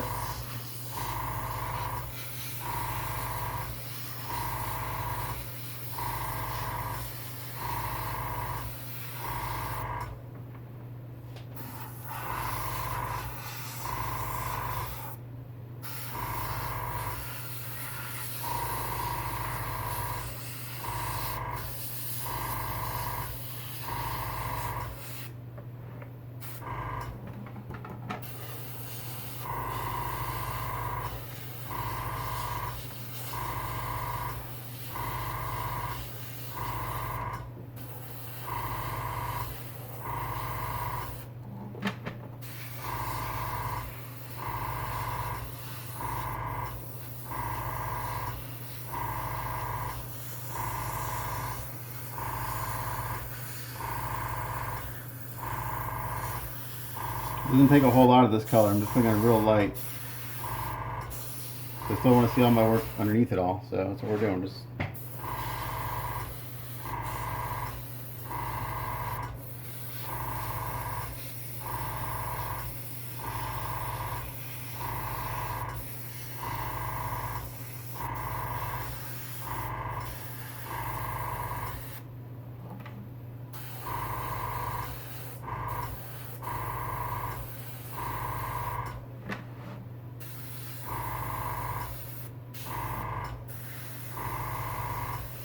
so by the time I'm done with this, when I come back from taking my daughter to softball practice, I can come back and I can mask off the belt on the beast, get that painted.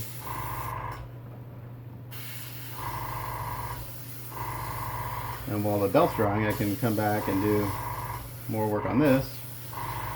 And come here, it's got those little light surface cracks. I'm just going to hit those a little bit with this color. because those kind of got filled in with the dry brushing because they weren't real deep, so the paint got into them, but no big deal. We're going to take care of that.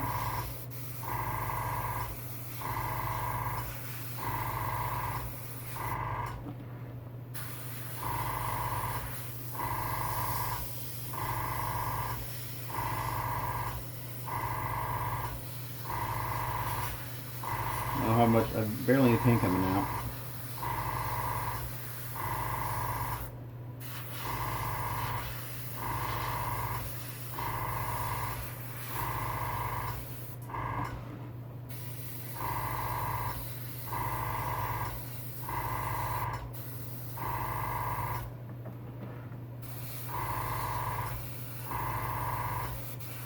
So this is, again, so I go dark, I go light, and I go dark again, and I go light again, just back and forth.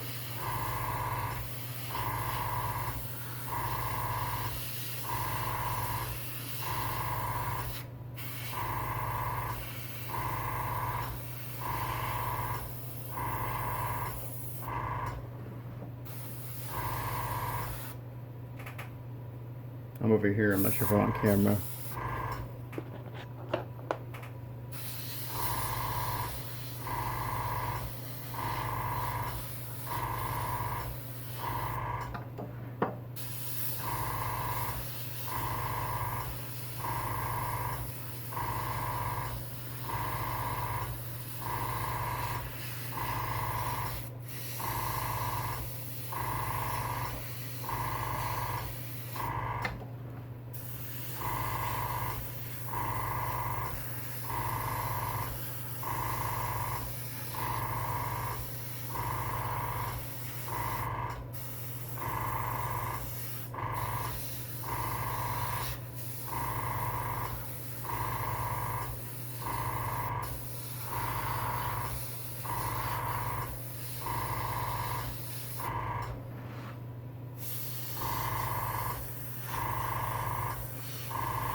Almost done with this.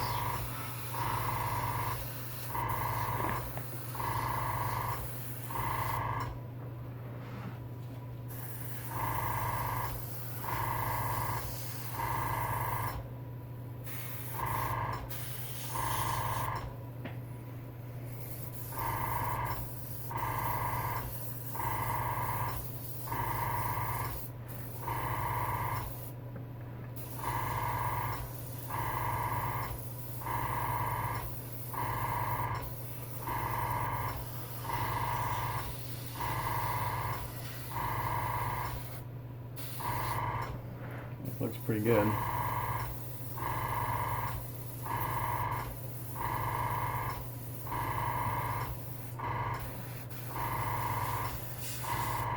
I think we're just about ready to hit this with some flat coat and send a picture. This is looking pretty good.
The definition in the rocks, nice highlights.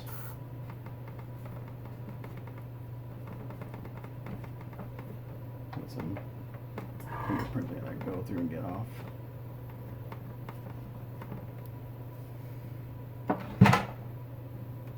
and hit this bottom edge right here, since this will be basically in shadow.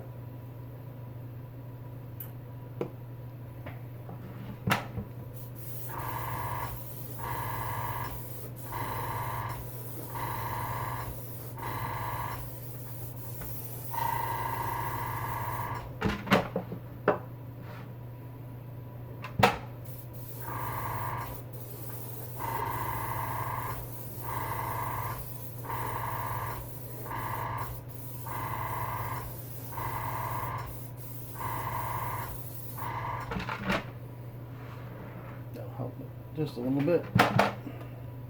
Sorry, my hand's in the way. Get up underneath here.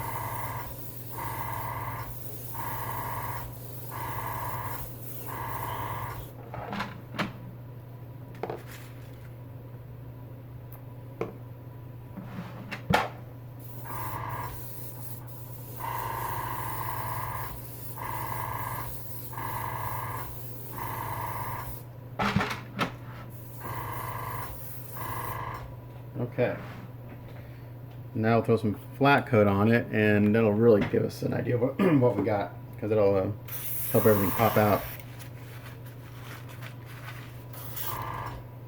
So we get this clean out with water.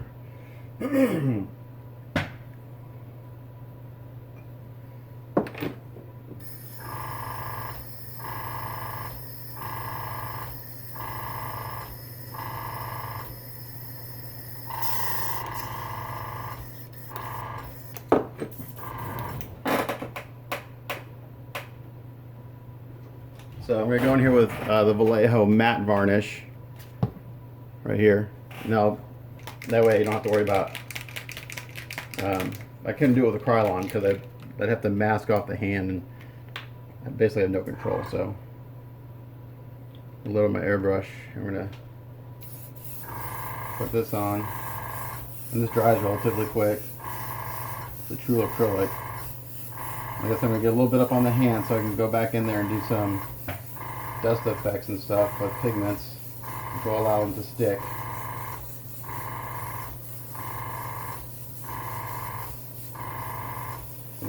I'm just coming up here a little bit on the side. Same thing up here and underneath here.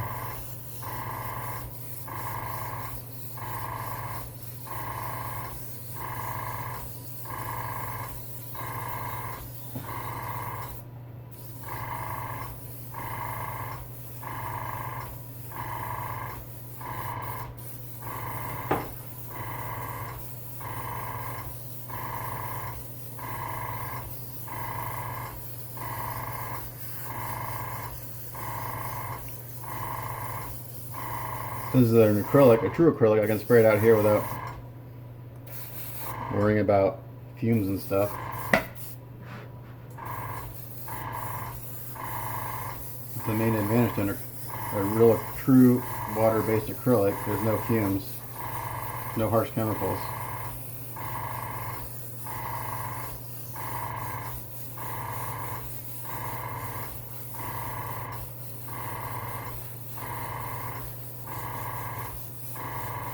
I'm just putting this on real light. I actually really like the varnishes. That's what I use. I use their gloss varnish on eyes and stuff. I just hand brush it in there, and it works really well.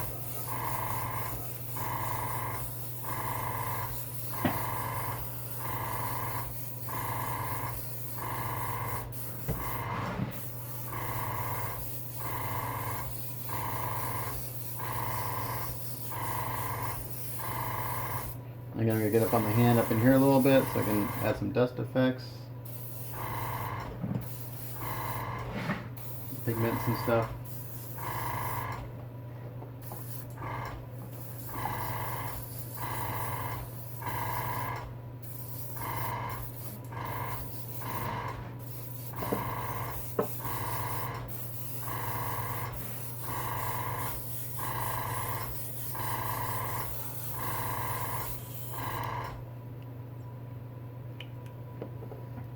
I think that's looking pretty good. The camera's showing up pretty good.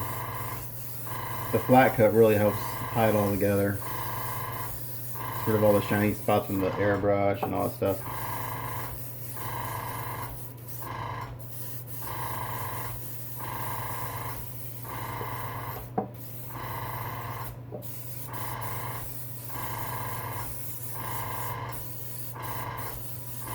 When I go with the pigments, they'll only stick in the areas that has flat coat. So like once it gets up to the area where there's no flat coat, they just wipe right off the hand. So, all right, this looks pretty good.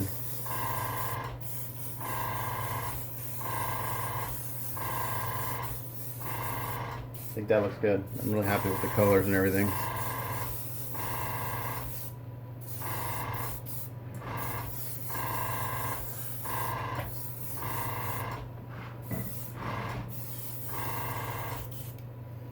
I'm just going to go over one more pass real quick with this since it's real light.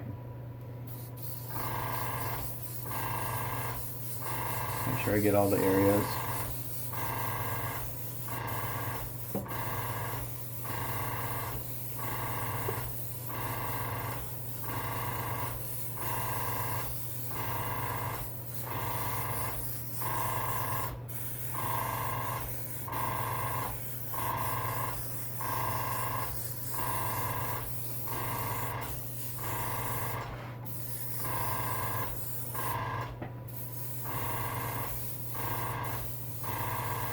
You can see all those layers I started with, those browns, a little bit of that kind of reddish brown. It's all shown through, all those layers. So you got a lot of nice definition and colors going on here. It's just not gray.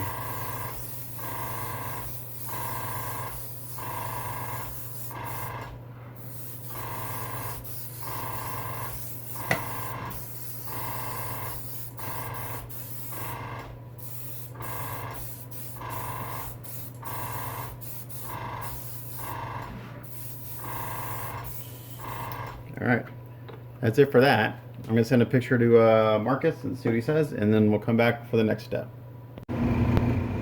Alright, back in the spray booth. Marcus approved the stone work, so we're good there. So while that's drying, we're going to go ahead and get this belt touched up. So I went in and masked it off with silly putty and tape. We're going to come in here and rebase coat this with an orange.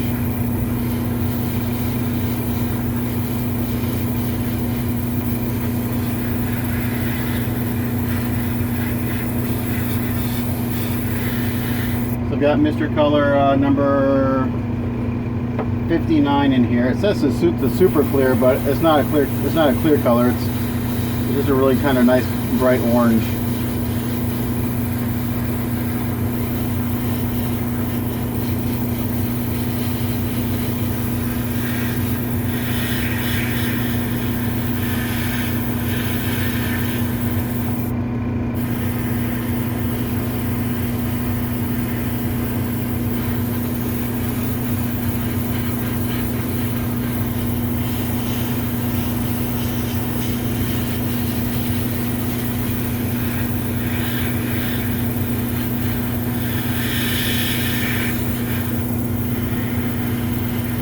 Even though this X-Men logo is going to go a different color, we're going to go ahead and paint over it.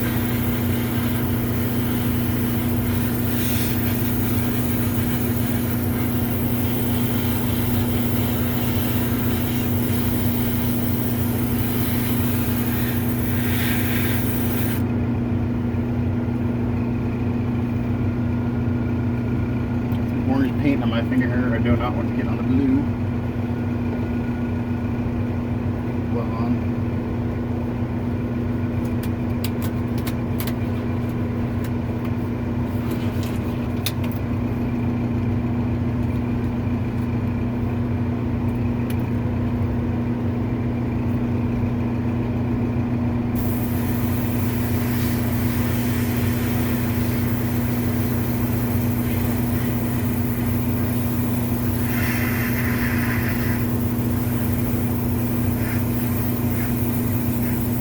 I had to do a few things over, no big deal. If I wouldn't have had all that epoxy glue, that he'd be done by now. But what are you gonna do?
I got quite a bit of paint on here. I'm going to let this dry for a little bit before I come back with the yellow.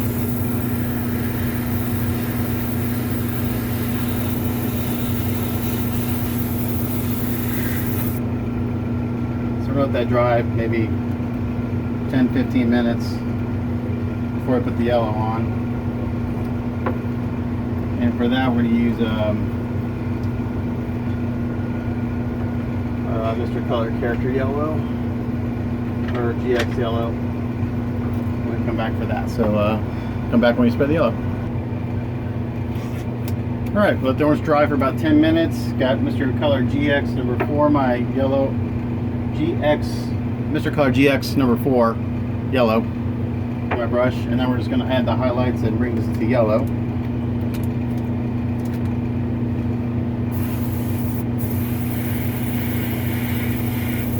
Be a little tough since these all together. We'll do our best here.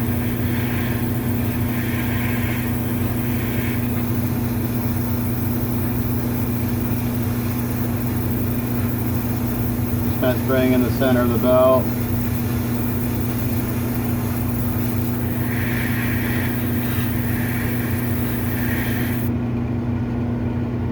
Kind of like that.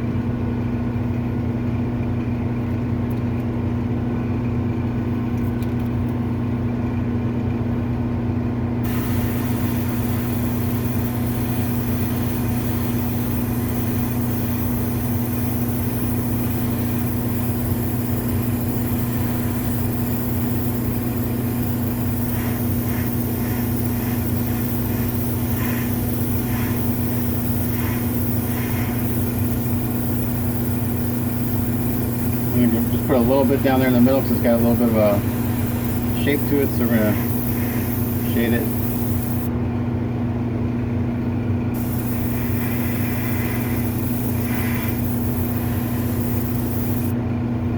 Alright, now we're going to go in and blend this.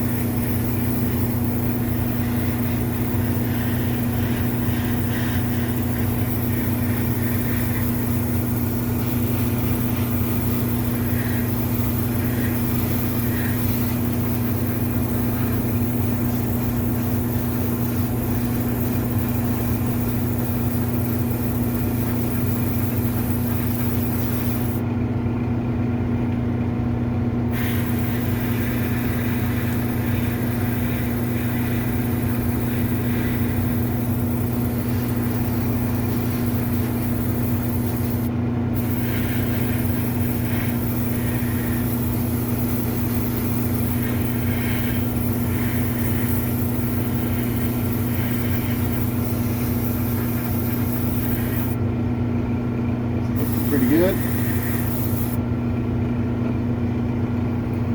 Some nice shading there.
Pretty good.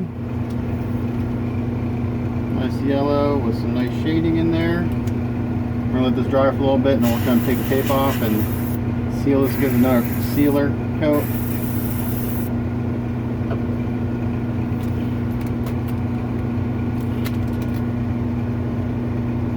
Kind of like the Wolverine I just finished up. I don't want this to look yellow or orange, so we gotta make sure we blend it enough so it looks yellow, but I don't want to lose my shading.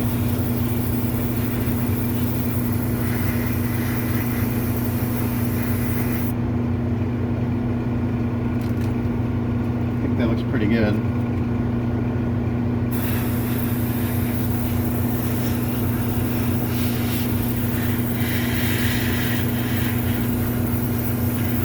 Alright, so the yellow's done on the belt. So actually what I need to do is not take the tape off. I need to let that dry, and then I'll mask off the X on the belt. I'm not sure, actually, you know, I'm not sure. I need to look at the picture.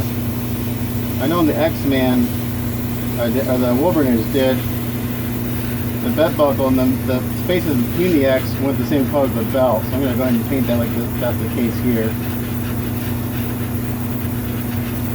I'm not sure. I need to go back and look at the reference photo to see if that's going to go yellow or if the inside's going to go black. So I'll let that dry. I'm going to let that dry for a while before I do any masking. So while that's drying, I'll go back and work on the base some more. And we'll start hand painting the metallics.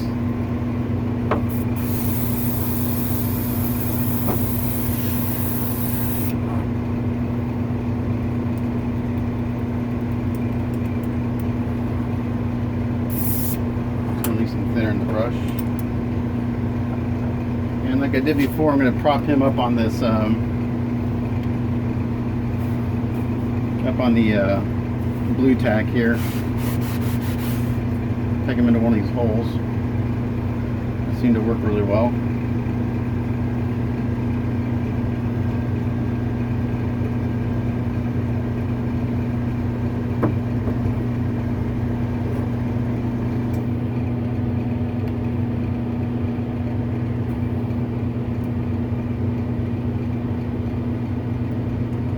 So I'm going to let this dry now. So we'll come back in a little bit and we'll mask off the X. You look at the reference photo, see what color that's supposed to go. I know the X goes red. I'm just not sure about the areas in between the X. So we'll come back in a little while, but right now we'll go work on the base again.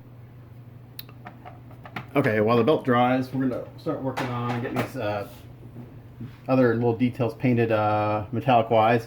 So like I said, I'm not going to go too crazy on all this stuff in here, because this is going to get a little bit of dry brushing too, which will help break up some of the metallic. So what I'm going to do is I'm going to pick out, got my Vallejo metal colors here, and I believe I sprayed I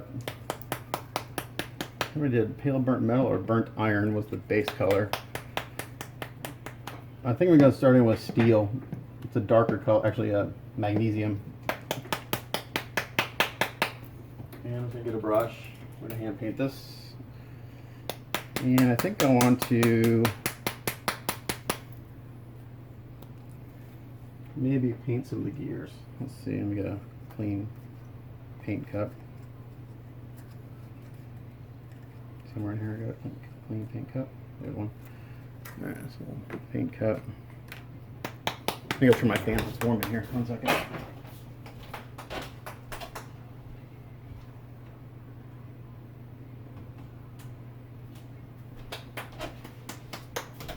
So I'm going to show you this on the fingers, and I'm going to do the same thing on to some of the parts of the base. Alright,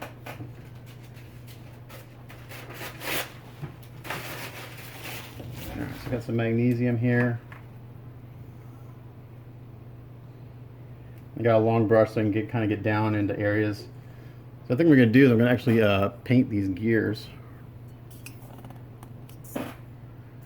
This color.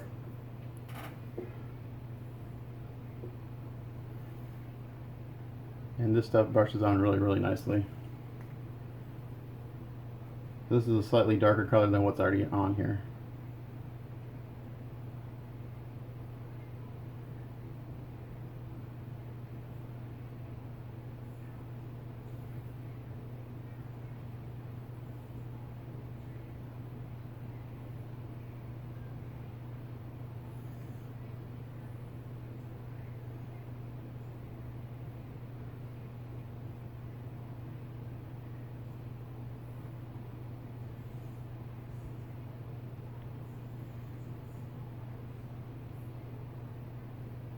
I'll do one on camera and then I'll come back, because this will take me a while to do all of these. I actually may go a darker color, may go steel. May show it better. Yeah, I'm gonna look at steel. I want something a little bit darker than this. I think steel will do it.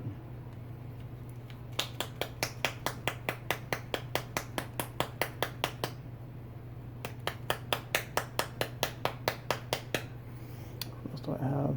Or a gunmetal might do it.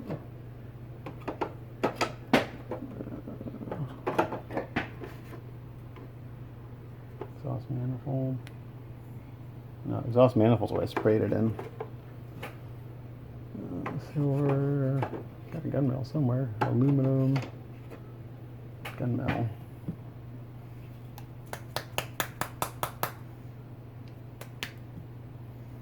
Yeah, let's do steel.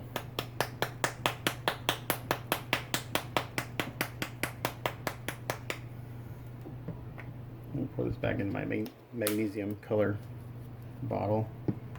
And I'll just pour my steel right in here. It's okay if it mixes up a little bit.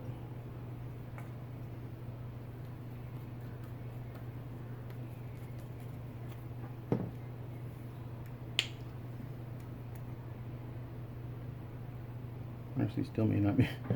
Is it much darker? Let's see.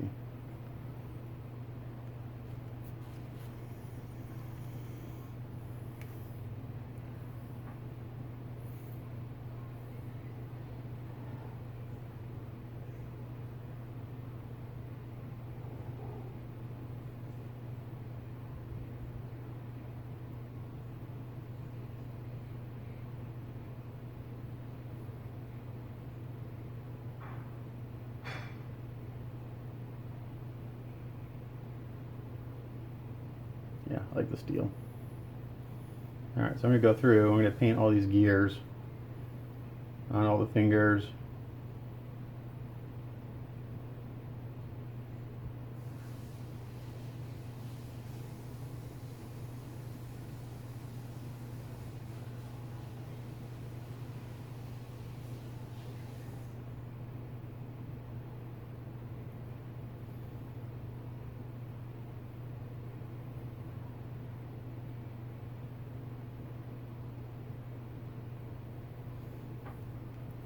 You can see, I'm not sure if it's showing on camera, you can see a slight color difference there. It's a little bit darker.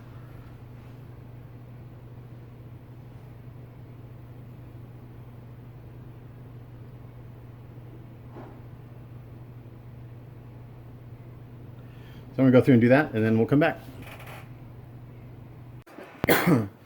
Okay, so I went ahead and did a lot of the hand painting on the details of the hand here. So I went in, painted some copper and some other metallics on all the details here. This pipe is black. I sprayed these other parts, some metallics. Hold on. Sprayed these some metallics and painted that pipe black. Also, those will get some dry brushing to bring out the details. And I also went through and painted all those gears like I mentioned. I painted all the heads of these bolts a bright color also. So what I'm doing now is I'm going through with a very small brush, and also on the lens I went through and I sprayed dull coat in between all the cracks. I'm going to put some pigments in there, and it'll make the glass look more like it's broken in weather. So right now I just have some Vallejo metal color silver in a cup. Got a small brush here, and I'm just going in and I'm kind of painting in some of these scratches that are on the surface. So kind of like right here where there's a molded scratch, I'm just kind of going there and painting that in like this, and then down here, and then I just kind of do a quick swipe and it gives the illusion that that paint's been scratched, kind of like that. I've just about got it done on the lens. There's not too many of those markings on here. I'm not going to do all of them on the base. I'm going to do some of them.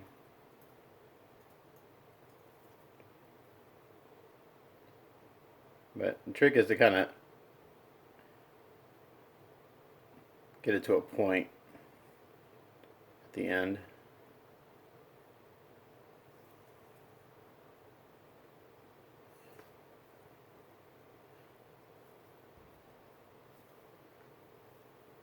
And up here too. Like that. That shouldn't have as much on this brighter silver, but that's okay. They're still there. And then on the base part, I'm really gonna hit it pretty hard with this paint, like where his claw is on the finger here. So I'm gonna come in here and do a number like that.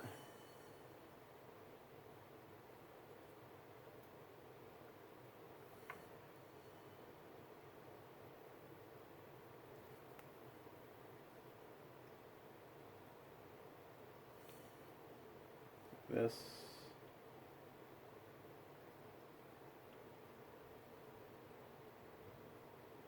As I'm getting to the end of it, I just kind of bring my brush away from the surface and it puts that little point on the end. Really gives it the illusion that it's got a scratch. Claw mark. Like that. Oh, not sure if you're seeing that.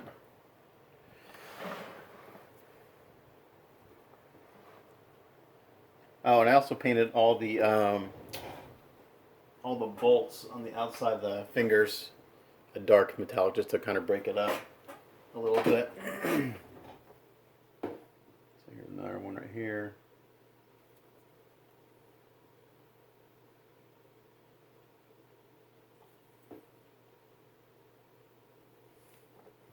And the nice thing about this Vallejo metallics is if you mess up, you can wipe it right off before it dries and you're okay.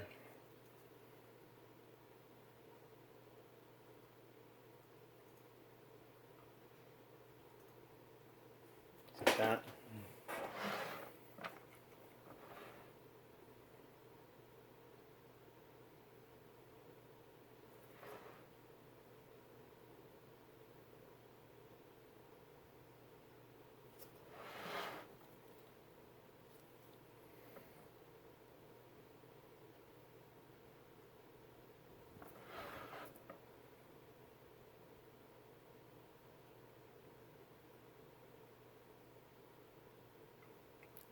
Just like that.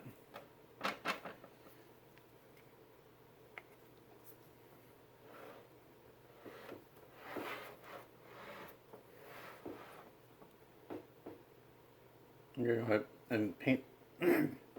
Excuse me. Every time I start recording, I get a frog in my throat. I'm gonna paint the inside of this area where he's grabbing too, and like the edges a little bit.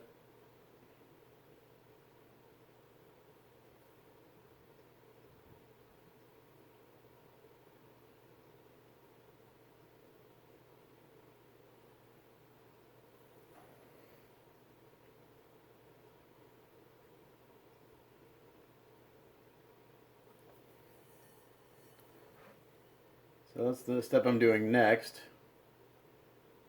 And then once I get done with this step, we'll see what time it is. This could take me a while, depending on how many of these I paint.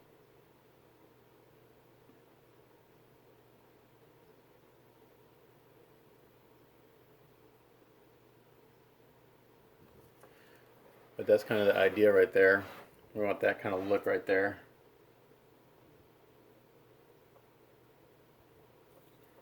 Particularly on this section and the part that he's ripped off the other hand.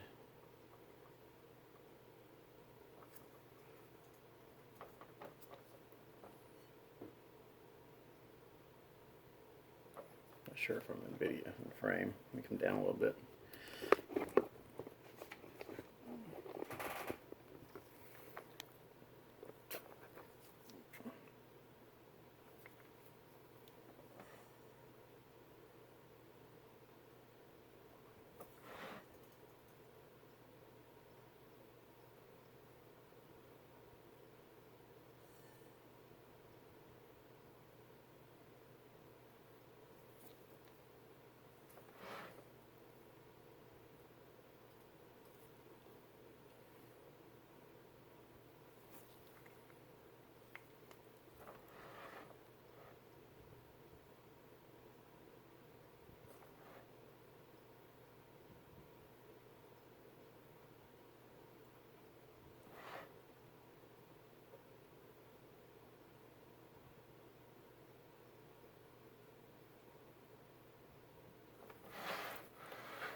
I think you get the gist. We're going to go through, I'm going to paint a bunch of the scratches and any areas like this that have damage on them.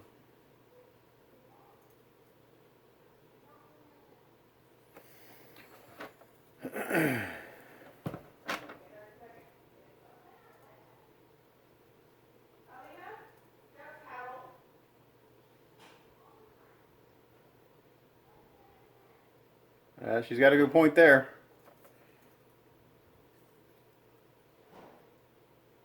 Because they're constantly tattling on each other. They care more about what the other one's doing than what they're doing.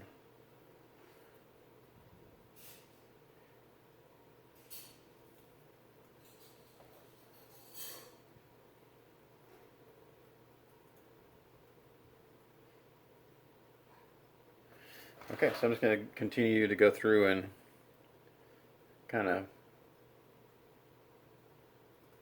just put little kind of scratch marks everywhere. And this is the perfect color for it because it looks like it's almost the same color I used to base coat, so it's kind of random little spots here and there. Even though this is I don't have to be super neat with this, but we don't want it to look too messy.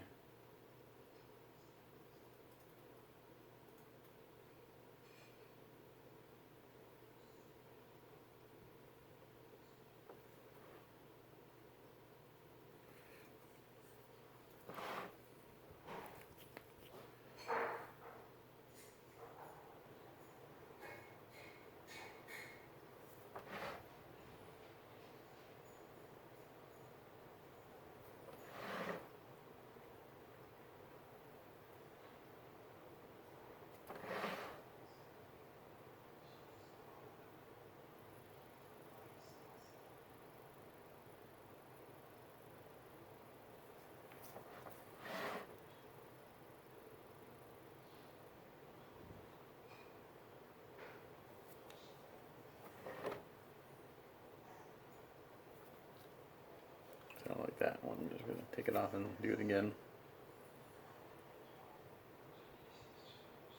But by the time this dries, this will be on here pretty good. It's pretty durable paint once it dries.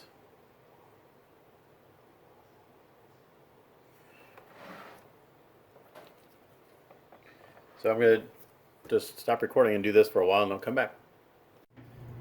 Alright, so it took a while, but I went through and got all those like kind of scratch marks painted and everything. I'll take this off the tripod a little bit so you can see all that. And maybe, and with the lighting it's hard to see because they're silver, but we hit all the little kind of areas here. I did some kind of basically all the deep scratches we went in and painted with that silver, which looks really good. And I also did just some like chipping and weathering along some of the corners here with the same color. Look like the paint's been scratched off. And I mentioned I did some flat coat on the lens, and it's cool. It makes the light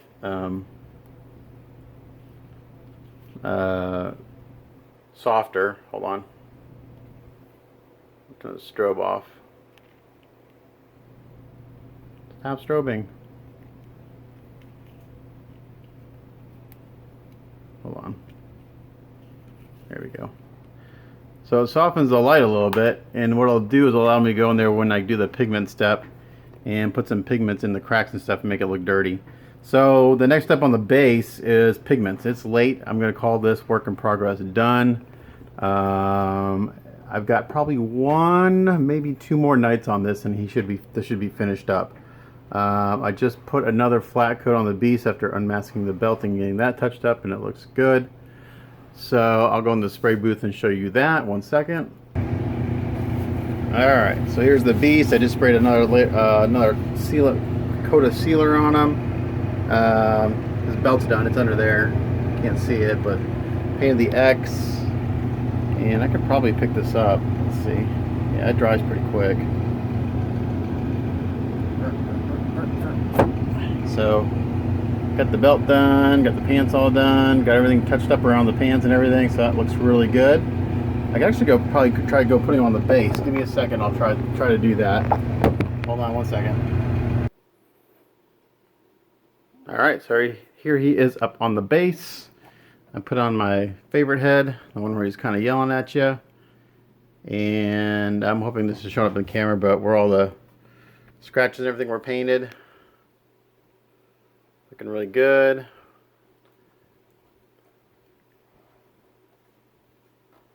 So I got the light set to orange right now, but it's really not looking like orange in my camera. So I can reduce the exposure a little bit. That's more accurate there. Here you can see the stone. That turned out really nice. And the back side with all the different metallics that were painted. I'll just throw on the other ones real quick. Again, really awesome camera work. 1 second.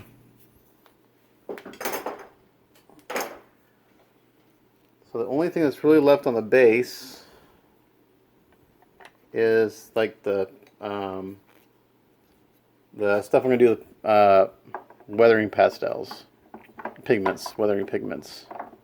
That goes in like that. I need to pin that. I haven't pinned that yet. But it sits up in there like. Let me put a little piece of blue tack to keep it where it's supposed to go.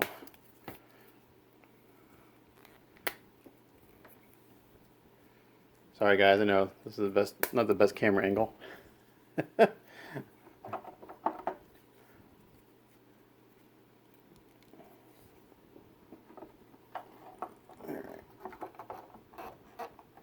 And it goes in there like this. Okay, anyway.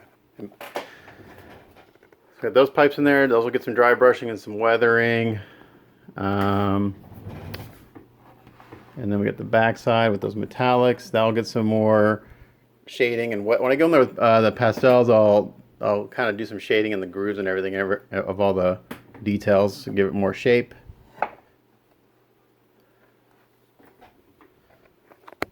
Bring a light down here, as you can see. And I still have to do the fingernails on the feet, but those are really easy to do.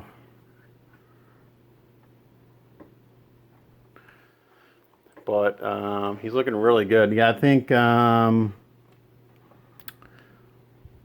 or 2 more nights, and I'll have him finished up. I was trying to get him done today, just didn't quite get there. Had a couple interruptions today, but I put in a solid, let's see, it's now 11:30, like 12 hours in on it today. So a lot of time. As far as what's left on the beast himself, the fingernails on the feet, and then going in and just doing some highlighting on the fur here and there, and maybe go back in and do some shading, adding some more shadows and stuff so it gives a little more contrast. But yeah, he's looking really good. So end of this work in progress, which is really long, but it's a good one. A lot of steps. So stay tuned. Probably for one more video, then he's done. So as always, thanks for watching. We'll catch you guys next time. See you later. Bye.